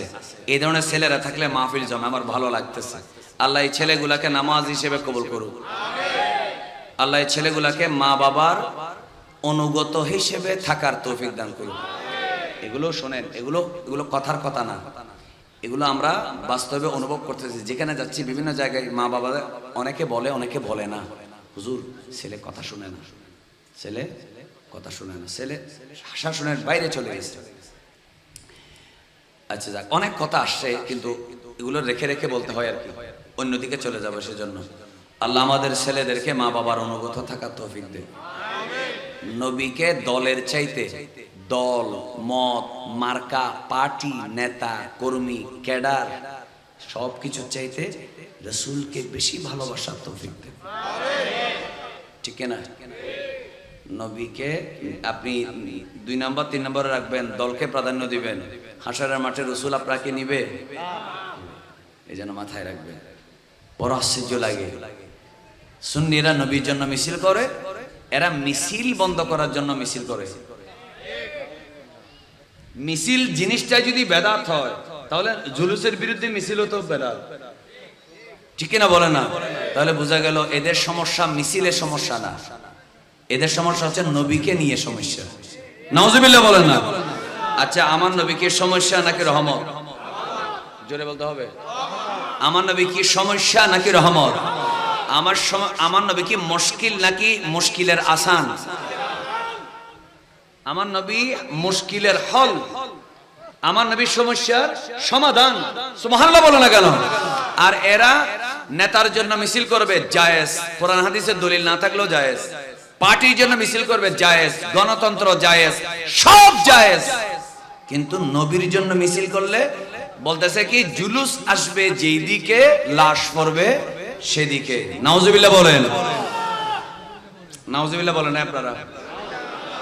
আচ্ছা, এই কথা যারা বলছে মিডিয়াতে কথাটা থাকুক, রাউজান হামজারপাড়া এলাকার ঈদগাহ ময়দানে আমার সাথে মিডিয়াকে সাক্ষী রাখছি, গোটা দুনিয়ার দেশে বিদেশে যারা আমার কথা শুনছেন তাদেরকেও সাক্ষী রাখলাম, আল্লাহকে রসুলকে সাক্ষী রেখে বললাম, যারা জুলুসের বিরুদ্ধে, তার মানে নবীর মিছিলের বিরুদ্ধে মিছিল করেছে, সবাই জোরে বলেন এরা কি মুসলমান নাকি মুনাফিক, ইমানদার না বেঈমান? জোরে বলেন নবীর উম্মত নাকি শয়তানের গোলাম? আওয়াজ করে বলেন এরা কোনোদিন নবীর উম্মত হতে পারে? এদের অন্তরে নবীর ভালোবাসা থাকতে পারে? আল্লাহ আমাদের সবাইকে এই নবীর ভালোবাসার কথা, আমি ১৫০০ বছর আগের আমার নবী সাহাবীর ঘটনা বলবো, আর এখন যে সমস্যা হচ্ছে সেগুলোর জবাব দেব না, এটা তো হইতে পারে না। আপনারা কি আমার কথায় মনে কষ্ট পাচ্ছেন? কারণ এখন আবু জেহেল নাই। শোনো সুন্নি মুসলমানেরা, এই যুবক জেনারেশন জেড, আলোচনা শেষ করার একেবারে কাছাকাছি ১০-১৫ মিনিটের মধ্যে ইনশাআল্লাহ আলোচনা শেষ, কিন্তু শুনে রাখো জেনারেশন জেড অথবা জেনজি, শুনে রাখো আবু জেহেল আমার নবীর কাছে ছিল কোরআন দলিল, আবু জেহেলের কাছে ছিল তরবারি, আমার নবীর সাহাবায়ে কেরামের কাছে ছিল, আমার নবী সাহাবায়ে কেরামের কাছে ছিল কোরআন এবং হাদিস, মুনাফিকদের কাছে ছিল তরবারি, ইহুদিদের কাছে ছিল তরবারি, খ্রিস্টানদের কাছে ছিল তরবারি। ঠিক তেমনি ভাবে কারবালার মাঠে ৬১ হিজরি মুহররমের ১০ তারিখ ইমাম হুসাইনের ছিল কোরআন, ইমাম হুসাইনের ছিল হাদিস, আর ইয়াজিদের ছিল তরবারি। এখনো যারা কোরআন হাদিসের জবাব দিতে না পেরে যারা জুলুসে হামলা করে, সুন্নি আলেম ওলামার উপরে আঘাত করে, আওয়াজ করে বলেন এরা কি রাসূলের উম্মত নাকি ইয়াজিদি? এরা কি হোসাইনি না ইয়াজিদি? এরা কোনদিন আমার নবীর উম্মত দাবি করার কোন সুযোগ আছে? আমার নবী জবাব দিয়েছেন হুরুফ দিয়ে। এটা আমি আকায়েদ নাসফিয়ায় পড়াইছি, শরহুল আকায়েদ আন-নাসফিয়া ফাজিল ফাস্টিয়ারে। আবু জেহেল আমার নবী বলেছিলেন বিল হুরুফ, কোরআনের আয়াত, আর তারা বলেছিল বিসয়ুফ, তারা জবাব দিয়েছিল বিসয়ুফ, কারণ তারা তো ইন কুনতুম ফি রাইবিম মিম্মা নাযালনা আলা আবদিনা ফাতু বিসূরাতিম মিন মিথলিহি ওয়াদউ শুহাদাকুম ইন কুনতুম সাদিকিন। এরা তো পারবে না। আমার নবী হুরুফের দিয়ে দলিল দিয়েছিলেন, তারা হুরুফের মোকাবেলায় হুরুফ দিয়ে মুআরাদা করে নাই, মোকাবেলা করে নাই, এরা হুরুফের মোকাবেলা করেছে সুয়ুফ দিয়ে। সাইফ মানে তরবারি, বহু বচন সুয়ুফ। এজন্য ইমাম শেরে বাংলা জবাব দিয়েছেন কোরআন হাদিস দিয়ে, আর খান্দকিয়ায় ওনাকে জবাব দেওয়া হয়েছিল বড় বড় পাথর দিয়ে, লাঠি দিয়ে, রড দিয়ে। ঠিক তেমনি ফারুকি মিডিয়ায় কথা বলেছিলেন কোরআন হাদিস দিয়ে, ওনাকে জবাব দেওয়া হয়েছিল গলার উপরে ছুরি দিয়ে। আর ইমাম শহীদ রইসুদ্দিন গাজীপুরে তিনি মসজিদের মিম্বরে দাঁড়িয়ে জুমার দিন আলোচনা করেছিলেন কোরআন হাদিস দিয়ে। এরা জবাব দিয়েছিল মব সৃষ্টি করে, আঘাত করে। আওয়াজ করে বলেন ওই যে ১২ রবিউল আউয়াল আমরা দলিল দিয়েছি কি দিয়ে? কোরআন হাদিস দিয়ে। আর এরা জবাব দিয়েছে পাথর দিয়ে, গরম পানি দিয়ে। তাহলে বোঝা গেল আবু লাহাব আর আবু জেহেলের সাথে এদের কোনো পার্থক্য? মনে কষ্ট আনতেছেন? এগুলা কেমন মুসলমান? আপনার কোরআন কোথায়? আপনারা না কোরআনের হাফেজ, আপনারা না ইন্টারন্যাশনাল হাফেজুল কোরআন প্রতিযোগিতায় ফার্স্ট হন। আপনাদের কোরআনগুলো কোথায়? হাফেজ সাহেবরা কোথায়? আপনারা দাওরা হাদিস পড়েন না? আপনাদের মুহাদ্দিসরা কোথায়? আপনারা বড় বড় মুফতি না? আপনাদের মুফতিরা কোথায়? আমাদের সাথে বসায় দেন। সরকারকে, এখন তো আর অন্য কেউ নেই, এখন আপনাদের কথা শুনবে। সরকারকে বাধ্য করেন, আমাদেরকে বসানোর জন্য বাধ্য করেন। আমরা বসবো, সারা পৃথিবীর সমস্ত ১,০০০ ক্যামেরা থাকবে, মিডিয়ায় টেলিকাস্ট হবে, লাইভ টেলিকাস্ট হবে, সবগুলা সরকারি বেসরকারি চ্যানেল দেখাবে কোরআন কার সাথে আছে, হাদিস কার সাথে আছে। যদি কোরআন হাদিসে যদি মিলাদুন্নবী বেদাত হয়, জুলুস বেদাত হয়, হবে না। আর যদি থাকে, যদি বিরোধিতা না থাকে, কোরআন হাদিস দ্বারা যদি ঈদ মিলাদুন্নবী জুলুস পালন এটা যদি জায়েজ হয়, আওয়াজ করে বলেন পৃথিবীর কোন শক্তি লাঠি দিয়ে জশ্নে জুলুস বন্ধ করতে পারবে? আপনারা কি আমার কথায় মনে কষ্ট নিচ্ছেন? তাহলে আপনারা কেন লাঠি দিয়ে আসতেছেন? পিছন থেকে কেন ছুরি মারেন? একবার বলেন ঐক্য লাগবে, দেশ গঠন করার জন্য ইসলামী দলগুলোর ঐক্য লাগবে। আবার নিজেরা ঐক্যের কথা বলে পিছন থেকে ছুরি মারেন, জুলুসের মধ্যে লাঠি মারেন, জুলুসে পাথর মারবেন, গরম পানি মারবেন। আওয়াজ করে বলেন এগুলো কি মুসলমানের কাজ নাকি মুনাফিকি? নবীর উম্মত, একজন মুফতি, একজন মুহাদ্দিস, একজন আলেম, একজন তালিবুল ইলম যে মাদ্রাসায় যাওয়ার সময় ফেরেশতারা যার পায়ের নিচে পাখা বিছিয়ে দেয়, সে কোনোদিন আল্লাহর বান্দা রাসূলের উম্মত যে নবীর জন্য মিছিল করতে গেছে, বলেন তাকে লাঠি দিয়ে, পাথর দিয়ে আঘাত করতে পারে না। কি পারে? কথা বলেন, পারে? পারে না। ছোট্ট একটা ঘটনা শুনেন, এই জেনারেশনকে বলছি। ওই ছেলেটার নাম হচ্ছে তলহা ইবনুল বারা। ঘটনাটা ইয়ার মধ্যে আল বিদায়া ওয়ান নিহায়ার মধ্যে বড় চমৎকার করে আছে। ইমাম তাবরানী তিনি আল মুজামুল কবিরের মধ্যে এনেছেন। ছোট্ট একটা ঘটনা, আমি আরবি ইবারত বললে দেরি হয়ে যাবে। 12টার ভিতরে আলোচনা শেষ করার জন্য সংক্ষেপ করে বলছি। তলহা ইবনুল বারা নাম কি বললাম? এক যুবক হয় নাই, কিশোর, এই 12, 14, 15 বছরের কিশোর এসে রাসূল করিম সাল্লাল্লাহু আলাইহি ওয়াসাল্লামকে বলল, ইসলাম কি? বলেন না ইসলাম কি? তো আমার প্রিয় নবী সাল্লাল্লাহু আলাইহি ওয়াসাল্লাম বললেন, ইসলাম মানে হচ্ছে লা ইলাহা ইল্লাল্লাহু মুহাম্মাদুর রাসূলুল্লাহ সাল্লাল্লাহু আলাইহি ওয়াসাল্লাম, অর্থাৎ আল্লাহ এক, এটা সাক্ষী দেওয়া, আমাকে রাসূল সাক্ষী দেওয়া, আল্লাহ তাসরিকু, চুরি করবা না, ওয়ালা তাজনু, জিনা করবা না, ওয়ালা তাকতুলু আওলাদাকুম, নিজের ছেলেকে নিজের মেয়েকে কোনো মানুষকে অন্যায়ভাবে হত্যা করবা না। সুবহানাল্লাহ বলেন। চুরি করবা না, জিনা করবা না, হত্যা করবা না, এগুলো ইসলামের মধ্যে আছে না? ইসলামের মধ্যে নির্দেশ আছে, নিষেধ আছে। বলেন, নির্দেশ আছে, নিষেধ আছে। নামাজ পড়বা, চুরি করবা না, যাকাত দিবা, ডাকাতি করবা না, মানুষকে খানা খাওয়াবা, সুদ খাবে না, ঘুষ খাবে না। এগুলো আল্লাহ রাসূলের সাথে 2, 4, 5 মিনিট সে কথা বলেছে। ধরেন না, এটা একটা কিতাবের মধ্যে এইভাবে নেই, অল্প কয়েকটা শব্দ বলেছে। বলার পরে আমার নবীজির চেহারা মোবারকে, জবান মোবারকে, ঠোঁট মোবারকে এমন একটা তাসির আল্লাহ দিয়েছেন, কাফেরের ছেলে, ইহুদির ছেলে বা খ্রিস্টানের ছেলে, সে তার নবীর চেহারা দেখে এবং আমার নবীর 2-4টা বাক্য শুনে সে নবীর জন্য পাগল হয়ে বলছে, ইয়া রাসূলুল্লাহ, আপনাকে এমনি আগে মানুষ থেকে শুনেছি, আপনার সাথে কথা বললে নাকি মানুষ মায়ায় পড়ে যায়। আপনি আমাকে যে কথা বলেছেন আমার ভালো লেগেছে, আমি মুসলমান হতে চাই। ছেলেটার সাথে সাথে কলমা পড়ে কি হয়ে গেছে? মুসলমান হয়ে গেছে। এই যুবকরা একবার জোরে বলেন তো দেখি, তাকদীরের মালিক কে? মুসলমান হওয়ার পরে এবার রাসূল করিম সাল্লাল্লাহু আলাইহি ওয়াসাল্লাম তাকে বললেন, তুমি কি করবে? বলে, ইয়া রাসূলুল্লাহ, নিজের এলাকায়, নিজের পাড়ায়, নিজের মা বাবাকে ইসলামের দাওয়াত দেব, নিজের পরিবারের ইসলামের দাওয়াত দেব। এই কথা বলে সে চলে গেল। সে খুশি হয়ে গেল, আমার কপাল বড়, আমি ইসলাম পেলাম, আমি রাসূলুল্লাহর উম্মত হতে পারলাম। আমি জাহান্নামের রাস্তায় ছিলাম, জান্নাতের মালিক আল্লাহর হাবিব আমাকে বেহেশতের রাস্তায় নিয়ে আসলেন। খুশি হয়ে তিনি চলে গেলেন। কিন্তু কয়েকদিন পরে লোকটা, ছেলেটা অসুস্থ হয়ে গেল। যখন অসুস্থ হয়ে গেল, সবাই মহব্বতের আওয়াজে বলুন, অসুস্থ মানুষকে দেখতে গেলে সওয়াব আছে না নাই? আল্লাহ রাসূল সাল্লাল্লাহু আলাইহি ওয়াসাল্লাম বলেন, লিল মুসলিমি আলাল মুসলিম সিত্তু খিসাল, একজন মুসলমানের জন্য আরেকজন মুসলমানের উপরে 6টা হক আছে। এটা হচ্ছে ওয়া ইয়াউদু ইযা মারিদা, সে কি করবে? যখন অসুস্থ হয়ে যাবে তাকে তার সেবা করবে। সুবহানাল্লাহ বলেন। অসুস্থ হয়ে গেলে সেবা করবে। আর একটা হাদিসের মধ্যে বলা হলো, কোন মানুষ যখন অসুস্থ হয়ে যায়, সূর্য ওঠার পরে ওই মানুষটাকে যদি আপনি দেখতে যান, সারাদিন 70,000 ফেরেশতা যে দেখতে গেছে, ওই মানুষটার জন্য আল্লাহর দরবারে গুনাহ মাফের জন্য দোয়া করে।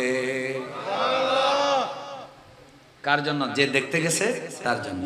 সূর্য ডুবার পরে যদি দেখতে যায়, সারা রাত ধরে 70,000 ফেরেশতা ওই যে ব্যক্তি দেখতে গেল তার জন্য দোয়া করে। সুবহানাল্লাহ বলে না? কিন্তু আমার ভাইরা, বড় আশ্চর্যের ব্যাপার, সবাই শুনুন, কান খুলে শুনুন, বদভ্যাস থাকলে সমাধান করুন। আমাদের দেশে বর যাত্রী যাওয়ার জন্য লোকের অভাব নাই, বিয়ের অনুষ্ঠানে মানুষের অভাব নাই, বিভিন্ন বার্থডের মধ্যে, ম্যারেজ সেরেমনির মধ্যে মানুষের অভাব নাই, মিছিলের মধ্যে কোনো মানুষের অভাব নাই। আর যখন আপনার বাবা আইসিইউতে ভর্তি হলো, প্রাইভেট ক্লিনিকে যখন একদিনে 1 লাখ টাকা যখন বিল চলে এলো, যেই একটা গরু জবাই করেছেন 10টা বাজে, আপনি খাওয়া শুরু করেছেন 12টার ভিতরে শেষ। একটু জোরে বলেন না ঠিক না?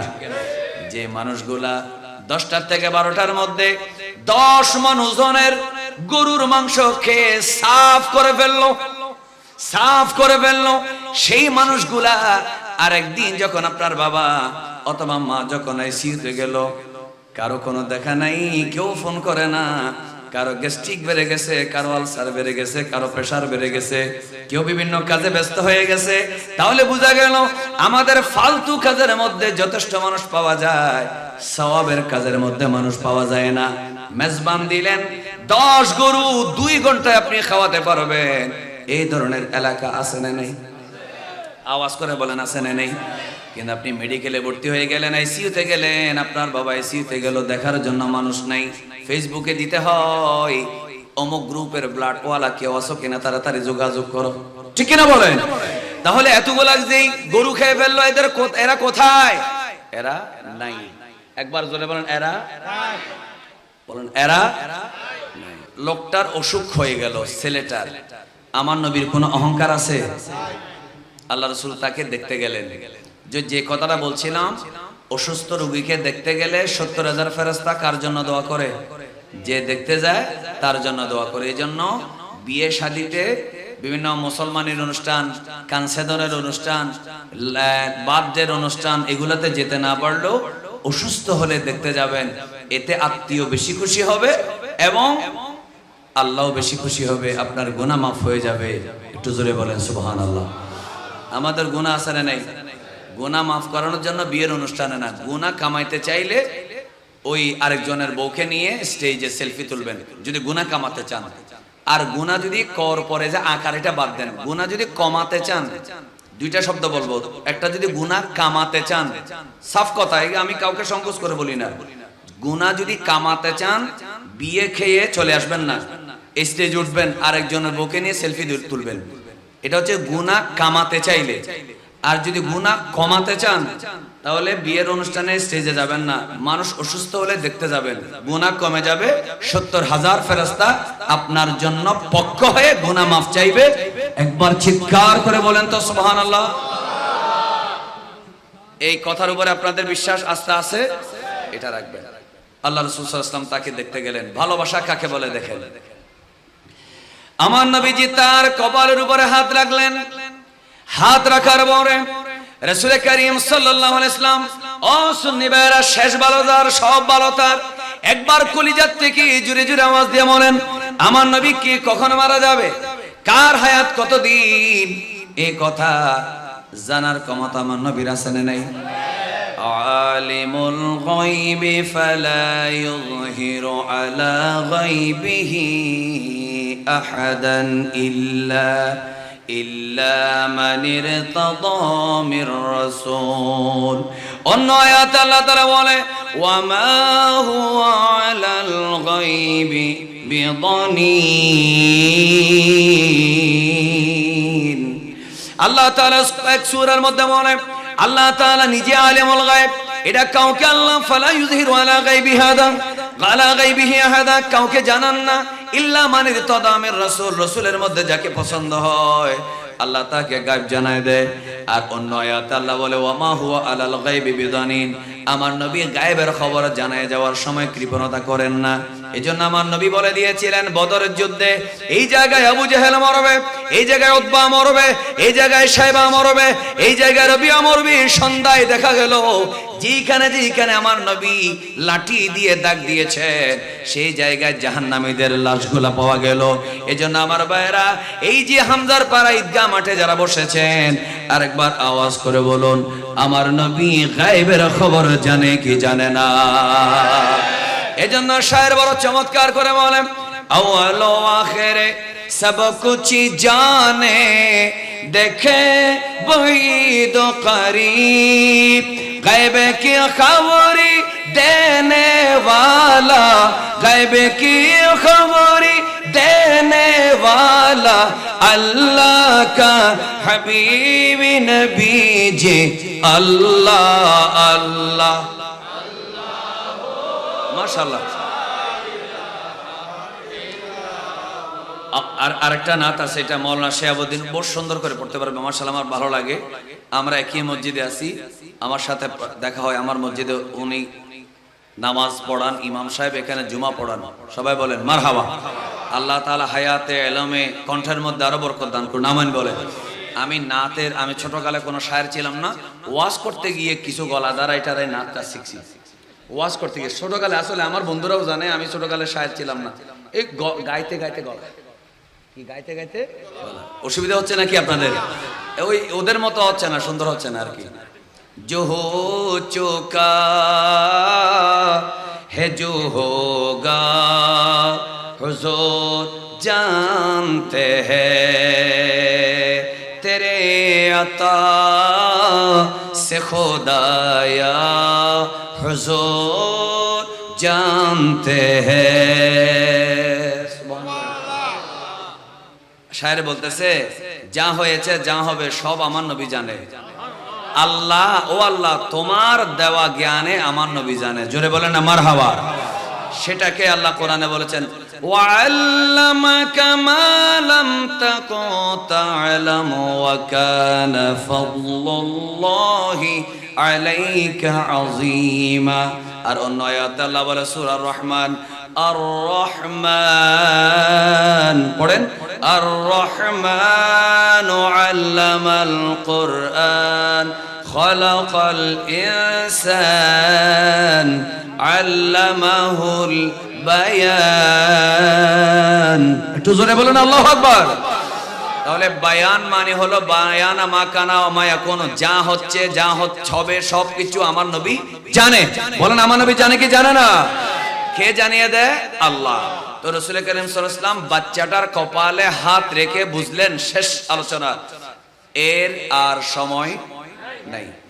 তখন বের হওয়ার সময় মা বাবাকে বলতেছে তোমার ছেলে তো মনে হয় আর বেশি বাঁচবে না, মারা গেলে আমাকে বলবা, আমি এসে নিজেই তোমার ছেলের জানাজা পড়াবো। সুবহানাল্লাহ। আচ্ছা বলেন, নবী যদি কারো জানাজা পড়ায় তার টেনশন আছে? সূরা মুনাফিকুনের একটা আয়াত বলি, এটা আফসাব আছে না রে? হন হন আছে আফসাব না? কোরআন শরীফ আছে ওয়া ইযা ক্বিলা লাহুম তাআলু ইস্তাগফির লাকুম রাসূলুল্লাহি লাওয়াউ রুউসাহুম ওয়া হুম মুস্তাকবিরুন। সুবহানাল্লাহ বল। আওয়াজ নইলো আরো জোরে হন না সুবহানাল্লাহ। ঠিক আছে না আয়াত? ওয়া রাআইতাহুম ইয়াসুদ্দুনা ওয়া হুম মুস্তাকবিরুন, এই একটা শব্দ শুনেন, খেয়াল করেন। ওয়া ইযা ক্বিলা লাহুম, মুনাফিকদেরকে যখন বলা হবে তাআলাউ আসো, ইস্তাগফির লাকুম রাসূলুল্লাহ, তোমাদের জন্য রাসূল আল্লাহর কাছে দোয়া করবে। মুনাফিক ১৫০০ বছর আগের মুনাফিক, বাংলাদেশের ২০২৫ সালের ১৪৪৭ হিজরির মুনাফিক সেম সেম। জোরে বলেন কি সেম সেম? আর একবার হন না। এই আরবি আর না জানো, ইংরেজিতে জানো? জোরে বলেন কি? আগে ১৫০০ বছরের মুনাফিক আর এই বছরের মুনাফিকের মধ্যে কোনো বেশ কম আছে? কিভাবে আমি বলতেছি, সূরা মুনাফিকুন যখন মুনাফিকদেরকে বলা হয় আসো রাসূল তোমাদের জন্য দোয়া করবে, এরা তখন কি বলে জানেন? নামাজ পড়তে গেলে বললে পড়বো, রোজা রাখতে বললে রাখবো, তাকবীর বলতে বললে দেব, সুবহানাল্লাহ বলতে বললে বলবো, আলহামদুলিল্লাহ বলতে বললে বলবো, ৫ ওয়াক্ত নামাজ পড়বো, কপাল ঘা করে ফেলবো, কাবা তাওয়াফ করব, সাফা মারওয়া সাই করব। কিন্তু যখন বলা হবে ওয়া ইযা ক্বিলা লাহুম, তাদেরকে যখন বলা হবে তাআলাউ ইস্তাগফির লাকুম রাসূলুল্লাহ, শুধু নামাজ রোজা হজ যাকাত করলে হবে না, ভিতরে ভিতরে যে ইহুদি নাসারার সাথে গোপনে মিটিং করো, এজন্য একটা কাজ করো, রাসূলের দরবারে আসো, আমার নবী তোমাদেরকে তোমাদের পক্ষ হয়ে আল্লাহর কাছে দোয়া করলে, নবী যদি কারোর জন্য দোয়া করে সবাই একবার চিৎকার করে বলেন তার গুনাহ মাফের গ্যারান্টি আছে না নাই? যখন বলা হলো নামাজ পড়ো, জিকির করো, সুবহানাল্লাহ বলো, আলহামদুলিল্লাহ বলো, আল্লাহু আকবার, নারে তাকবীর বলো, লিল্লাহি তাকবীর বলো, অসুবিধা নেই, একবার নবীর কাছে আসো, নবী তোমার জন্য দোয়া করবে। তখন তারা কি বলে জানেন? সব করব, নবীর কাছে সারেন্ডার করব না, নবীর দরবারে যাব না। তারপরে কি করে? লাওয়াউ রুউসাহুম, তারা তাদের মাথাকে ঘুরিয়ে ফেলে। তারপরে কি? ওয়া রাআইতাহুম ইয়াসুদ্দুনা ওয়া হুম মুস্তাকবিরুন, এবং তারা আস্তে করে সরে যায়, অহংকার করে। এরা বলে তাকবীর বলতে পারবো, সুবহানাল্লাহ বলতে পারবো, আল্লাহু আকবার বলতে পারবো, আল্লাহর জন্য জানও দিতে পারবো, কিন্তু রাসূলের দরবারে যেতে পারবো না। এরা অহংকার করে। আওয়াজ করে বলেন নারে তাকবীর বলেছে 5 দিনের মাহফিলে 5000 বার, একবারও নারে রিসালাত বলে নেই। 5 দিনের সম্মেলনে ইজতেমায় বারবার, লক্ষবার, হাজারবার, লাখো লাখো মানুষ আল্লাহু আকবার সুবহানাল্লাহ আল্লাহর জিকির করেছে, একবারও ইয়া নবী সালাম আলাইকা বলে নাই, একবারও নারের সালাত বলে নাই। আওয়াজ করে বলেন, বাংলার জমিনে এমন মাহফিল আছে না না? আওয়াজ করে বলেন আছে? তাহলে আমরা কি দেই? আমরা নারের সালাতে দেই, আবার আমরা মদিনায়ও যাই। আর এরা বলে মদিনায় যাওয়া বেদাত। বলে না মদিনায় যাওয়া কি? নাউজুবিল্লাহ বলে না কেন? আপনারা যার ফ্যান হন না, নামাজ সাথে কিছু নাম মিলও আছে। আর সুন্নাহ ফাউন্ডেশনের সেই লোক, সে চট্টগ্রামে হজ কাফেলার প্রশিক্ষণ দিতে এসে বলতেছে, কোরআন হাদিসে আছে কাবা শরীফের 15টা জায়গায় মক্কায় দোয়া কবুল হয়, কিন্তু মদিনা শরীফের নির্দিষ্ট জায়গায় দোয়া কবুল হয় এরকম কোথাও নাই। সবাই নাউজুবিল্লাহ জোরে বলতে হবে। আচ্ছা, আরেকটা আয়াত হাফেজ সাহেব, আল্লাহ কোরআনে বলেছে সূরা, আপনি সূরার নামটা একটু আমাকে স্মরণ করে দিবেন। ওয়ালাউ আন্নাহুম ইয যালামু আনফুসাহুম, সূরা নিসা আয়াত নম্বর 64। আয়াত নম্বর কত? 64। ওয়ালাউ আন্নাহুম ইয যালামু আনফুসাহুম জাউকা ফাস্তাগফিরুল্লাহ ওয়াস্তাগফারা লাহুমুর রাসূল লাওয়াজাদুল্লাহ তাওয়াবার রহিমা। এটা আমার নবী যখন ছিলেন, আর নাই এরকম করে সিস্টেম নেই। যদি আপনার কোন উম্মত যদি নফসের উপরে জুলুম করে, কবিরা গুনাহ করে, সগীরা গুনাহ করে, এরা যেন জাউকা আপনি নবীর দরবারে আসে। তারপরে কি করবে? ফাস্তাগফিরুল্লাহ, এরা মদিনায় গিয়ে আপনার রওজা সামনে নিয়ে আমি আল্লাহর কাছে মাফ চাইবে। আল্লাহ, আমি বাংলাদেশের রওজানে হামজারপাড়া এলাকায় গোষ্ঠীতে আমি গুনাহ করেছি, কিন্তু আমি গুনাহ মাফ করানোর জন্য তোমার কোরআনের সূরা নিসার 64 নম্বর আয়াতের উপরে আমল করে আমি চলে এসেছি। আল্লাহ, আমার বাংলাদেশে আমাকে তুমি যদি গুনাহ মাফ নাও করো, মদিনার রওজা পাকে সবুজ গম্বুজের নিচে যেই হায়াতুন নবী, নূরের নবী, তোমার বন্ধু নবী শুয়ে আছে, আল্লাহ তার উসিলায় মাফ করে দাও। ওয়াস্তাগফারা লাহুমুর রাসূল, আমার নবী জিন্দা থাকার কারণে রাসূল যদি মদিনার রওজা ভিতর থেকে দোয়া করে, লাওয়াজাদুল্লাহ তাওয়াবার রহিমা, আল্লাহ বলে আপনার উম্মত আল্লাহকে তওবা কবুলকারী মেহেরবান হিসেবে পাবে। এজন্য আরেকবার আওয়াজ করে বলেন, আমরা গুনাহগাররা মদিনায় যাইতে চাই কি চাই না? আল্লাহ আমাদেরকে মদিনায় যাওয়ার তৌফিক দেন। আরো জোরে বলেন। আচ্ছা, তাহলে আরেকটা আয়াত পেলাম, গুনাহ মাফ করাইতে হলে কার কাছে যেতে হবে? নবীর কাছে। সবাই বল কার কাছে? এটা কি আমার কথা না কোরআনের কথা? ও আছে না, সূরা নিসা আছে না? তো ওরা তো বলে মদিনায় যাওয়া এটা হজের অংশ না। তো আমি বলি বেকুবের বাচ্চা, মদিনায় যাওয়া এটা হজের অংশ না, এটা ঈমানের অংশ। হজ কি সবাইকে করতে হবে? বলে না কেন?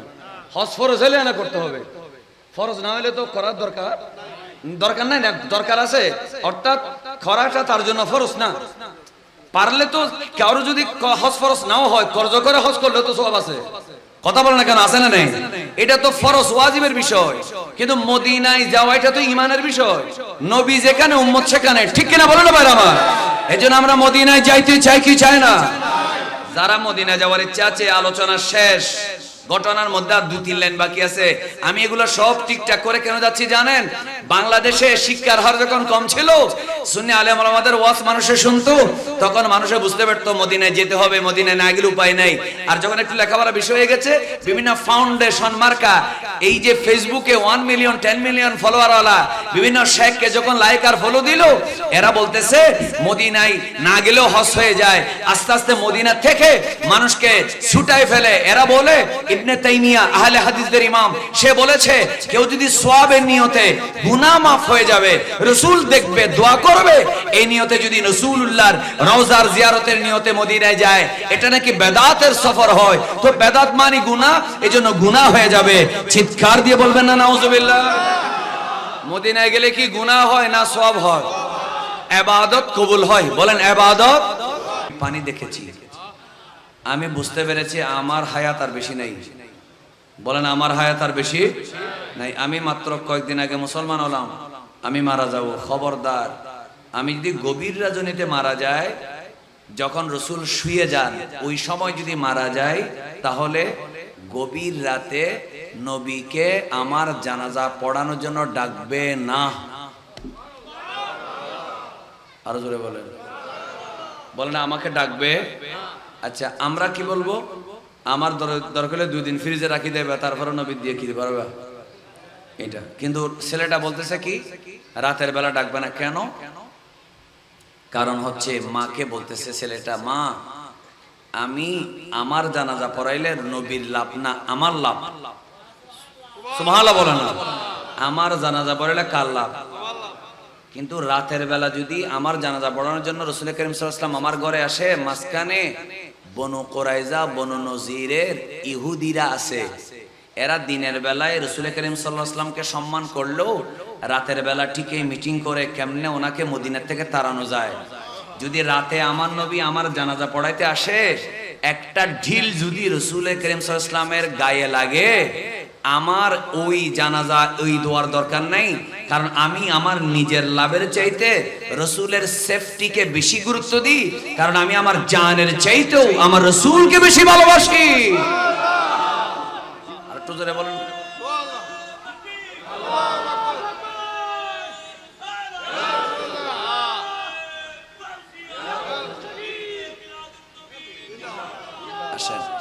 দেখেন ও বলতেছে আমার জানাজা রাসূলে পড়াইলে লাভ কার? আমার বলে না, লাভ কার? কিন্তু নবীর গায়ে যদি আঘাত হয় কষ্ট হবে কার? নবীর। বলেন না সাল্লাল্লাহু। আমি আমার লাভের জন্য নবীকে কষ্ট দিতে পারবো না। এইজন্য রাতে যদি গভীর রাতে মারা যায়, রাসূলকে না ডেকে কয়েকজন আশেপাশের লোককে ডেকে আমাকে কবর দিয়ে দিবা। সুবহানাল্লাহ বলেন। জাস্ট মধ্যরাতের ছেলেটা মারা গেল, বলেন ইন্না লিল্লাহি ওয়া ইন্না ইলাইহি রাজিউন। ইন্তেকাল হয়ে গেল, নবীর সাহাবী তো মারা গেল, কথাটা আমরা বলতেছি আর কি, মাতা আরবিতে আছে, কিন্তু নবীর সাহাবীরা তো যারা নবীর প্রেমিক তারাও তো কবরে জিন্দা। জোরে বলেন ঠিক কিনা? এমন সময় শেষ, ইন্তেকাল হলো, তাকে আশেপাশের লোক দিয়ে দাফন করে ফেললো। সকালবেলা ফজর নামাজের পরে আমার প্রিয় নবী সাল্লাল্লাহু আলাইহি ওয়াসাল্লাম তার ঘরের দিকে রওনা দিলেন। সুবহানাল্লাহ বলেন। এসে বললেন, এই অমুকের বাপ, তুমি আমাকে কেন ডাকো নাই? আমি না তোমাকে বলছিলাম তোমার ছেলে আজকে মারা যাবে, আমাকে ডাকবা? বলছে আপনি বলছেন ডাকার জন্য, কিন্তু যার জানাজা পড়াবেন সে বলতেছে আমার নবীর জানাজা লাগবে না, নবীকে ডাকবে না। সুবহানাল্লাহ বলে না কেন? বলে কেন বললো? সে তো আমাকে ভালোবাসে। ছেলেটা তো বিচক্ষণ ছিল, একজন অতি বুদ্ধিমান মেধাবী ছেলে ছিল। এক বৈঠকে আমি রাসূলকে চিনেছে, কলেমা পড়েছে, এমন ছেলে বিরল। কেন বললো আমার জানাজা লাগবে না, আমাকে ডাকতে মানা করলো কেন? তখন মা বাবা বললো, ও ইয়া রাসূলুল্লাহ, ইয়া হাবিবাল্লাহ, আপনাকে আমার ছেলে নিজের জানের চাইতে বেশি ভালোবাসে। গভীর রজনীতে আপনি যখন আসবেন, তখন দুই একজন সাহাবী ছাড়া যেই সাহাবীরা ঘুমিয়ে গেলেন আপনি তাদেরকে ডাকবেন না, কারণ জানাজার নামাজ ফরজে কিফায়া, সবাই পড়তে হয় না, যে কোনো কয়েকজনে পড়ে ফেললে সবার পক্ষে থেকে আদায় হয়ে যায়। সুবহানাল্লাহ বলেন। আপনি রহমতের নবী, কাউকে ডাকবেন না। আপনি যখন একা একা আসবেন ওই সময় আপনার শরীরে আঘাত হবে, এই জন্য আমার ছেলে মানা করে দিয়েছে আপনাকে না ডাকার জন্য। তখন সাথে সাথে আমার নবী, দয়াল নবীর দুই চোখে পানি বের হয়ে গেল। আল্লাহ নবী বলে, তালহা ইবনে বারার বাবা, আমাকে তার কবরটা দেখে দাও। এবার শুনুন ও যুবক ভাইরা, যারা আজকে নামাজ পড়ে না, মা বাবাকে মানে না, যারা আজকে ঈদ মিলাদুন্নবীতে যায় না, যারা উযু অবস্থায় থাকে না, যারা বিভিন্ন ধরনের অপকর্ম যারা করে, যারা চুরি ডাকাতি করে, মানুষের উপর হামলা করে, মব সৃষ্টি করে, মানুষকে হাইজ্যাক করে, অপহরণ করে, যারা মুসলমানের ছেলে, একবার সর্বশেষ আওয়াজ করে বলুন, মুসলমানের ছেলে কোনোদিন এই সমস্ত কাজ করতে পারে? আরো জোরে বলেন, করতে পারে না। ওই ছেলেটার কবরের দিকে গিয়ে আমার নবী বললেন তার কবর দেখায় দাও। যখন আমার নবীকে ওই কবরস্থানে নিয়ে যাওয়া হলো, হাদিসের ইবারতে বড় চমৎকার করে বলা হলো, রাসূল করিম সাল্লাল্লাহু আলাইহি ওয়াসাল্লাম কিবলামুখী হয়ে দাঁড়ালেন। আমার নবী তার লাশটা, কবরটা কিবলার দিকে রাখলেন, সামনে রাখলেন। এরপরে আমার নবী কিবলার বিপরীতে দাঁড়ালেন, কিবলামুখী হয়ে নামাজ যেভাবে পড়ে সেইভাবে দাঁড়ালেন। সাহাবে কেরাম লাইন ধরে, তালহাতা ওয়ায়াদহাকু ইলাইক, ও আল্লাহ আল্লাহ, আমাকে ছেড়ে তালহা ইবনুল বারা কবরে চলে গেল। আল্লাহ, কবরে তুমি তার সাথে দেখা দাও। আপনাদের, আমি বুঝতে পারছি আপনাদের ভোগ লাগছে। আমার নবী বলতেছেন, আল্লাহ তালহাকে তুমি দেখা দাও। আল্লাহুম্মা ইলকা তালহা, আল্লাহ তালহার সাথে তুমি সাক্ষাৎ করো। একটু গর্জন করে জোরে বলেন তো সুবহানাল্লাহ। এবার জোরে বলেন তো ইয়া রাসূলুল্লাহ। রাসূল তো কবরের উপরে, আমার নবী বলতেছেন আল্লাহ আমাকে ছেড়ে আমাকে নিজের চাইতে বেশি ভালোবাসে, রাতে মানা করে দিয়েছে আমাকে না ডাকার জন্য। কত ভালোবাসে ছেলেটা। আল্লাহ তুমি একটু তাকে তার সাথে কবরে দেখা দাও। সুবহানাল্লাহ বলেন। আল্লাহ তুমি তাকে কবরে দেখা দাও। ইয়াদহাকু ইলাইকা, তোমাকে দেখলে আমার সাহাবীটা খুশি হয়ে যাবে। দাহিকা ইয়াদহাকু মানে হাসা, সে তোমাকে দেখলে খুশি হয়ে যাবে। তাহলে বোঝা গেল নবীর কিছু সাহাবী আছে তারা নিজের জানের চাইতে রাসূলকে, কিছু না সব সাহাবীরা জানের চাইতে বেশি ভালোবাসতেন। এটা আমাদের রাখার দরকার আছে না নেই? এজন্য আমরা আমাদের যখন মব সৃষ্টি করার ইচ্ছা হবে, মারামারি করার ইচ্ছা হবে, কাউকে আঘাত করার ইচ্ছা হবে, তখন আমি চিন্তা করব রাসূল কি বলেছেন। কে বলেছেন? রাসূল কি বলেছেন। তখন আমি আস্তে করে হাত গুটিয়ে ফেলবো। চুরি করব না, ডাকাতি করব না, কাউকে আঘাত করব না, কারো বিরুদ্ধে মিথ্যা অপবাদ দেব না, অনলাইনে অফলাইনে কারো চরিত্র হনন করার চেষ্টা করব না। কেন? কারণ এগুলা করলে রাসূল কি খুশি হয় না কি নারাজ হয়? সুতরাং রাসূলকে নারাজ করা যাবে না। আল্লাহ আমাদেরকে সুন্নতে রাসূলের উপরে আমল করার তৌফিক দেয়। আমার হুজুর কিবলা আওলাদ রাসূল বাংলাদেশে আছেন না?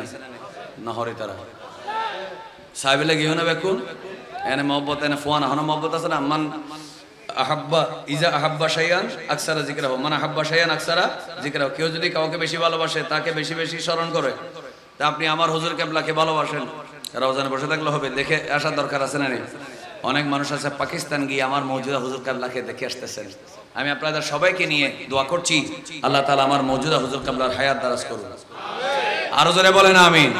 এবং পীরে বাঙ্গাল হুজুর কিবলাকে দীর্ঘদিন বাংলাদেশে এসে তরুণদের কলবে সুন্নিয়তের মশাল জ্বালানোর আল্লাহ তৌফিক দেন। আমার হুজুর কিবলার প্রত্যেক খানদানের হায়াত দারাজ করুন। আরো জোরে বলেন আমিন। আল্লাহ বাংলাদেশে আহলে সুন্নাত ওয়াল জামাতের বিজয় দান করুন। সুন্নিয়তের বিজয় আপনারা চান কিনা? কারা কারা চান না হাত তুলেন। না বুঝে দে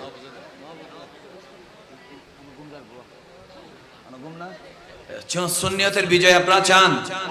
এভাবে হাত তোলেন আমার সাথে একবারে গর্জন করে নারায়ে তাকবীর। নারায়ে তাকবীর হবে না, আল্লাহু আকবার হবে না।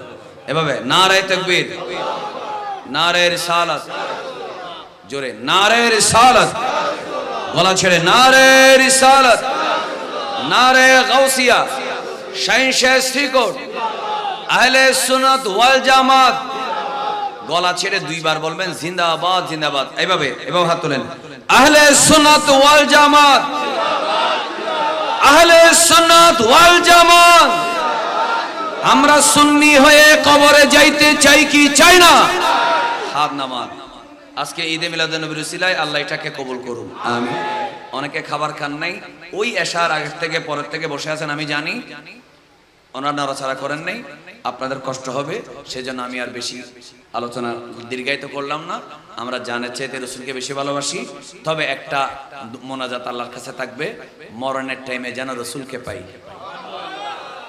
হে রাসূল তোমায় ভালোবাসি, অন্তরে শুধু মুখে নয়, জান্নাতের আশায় নয় হে শুধু, জাহান্নাম কেউ ডরি না। সুবহানাল্লাহ বলে না? এজন্য ওই সাহাবীর কথা মিলে গেছে। সাহাবী বলতেছে জান্নাতে গেলে আপনাকে পাবো না, সেখানে ভালো লাগবে না।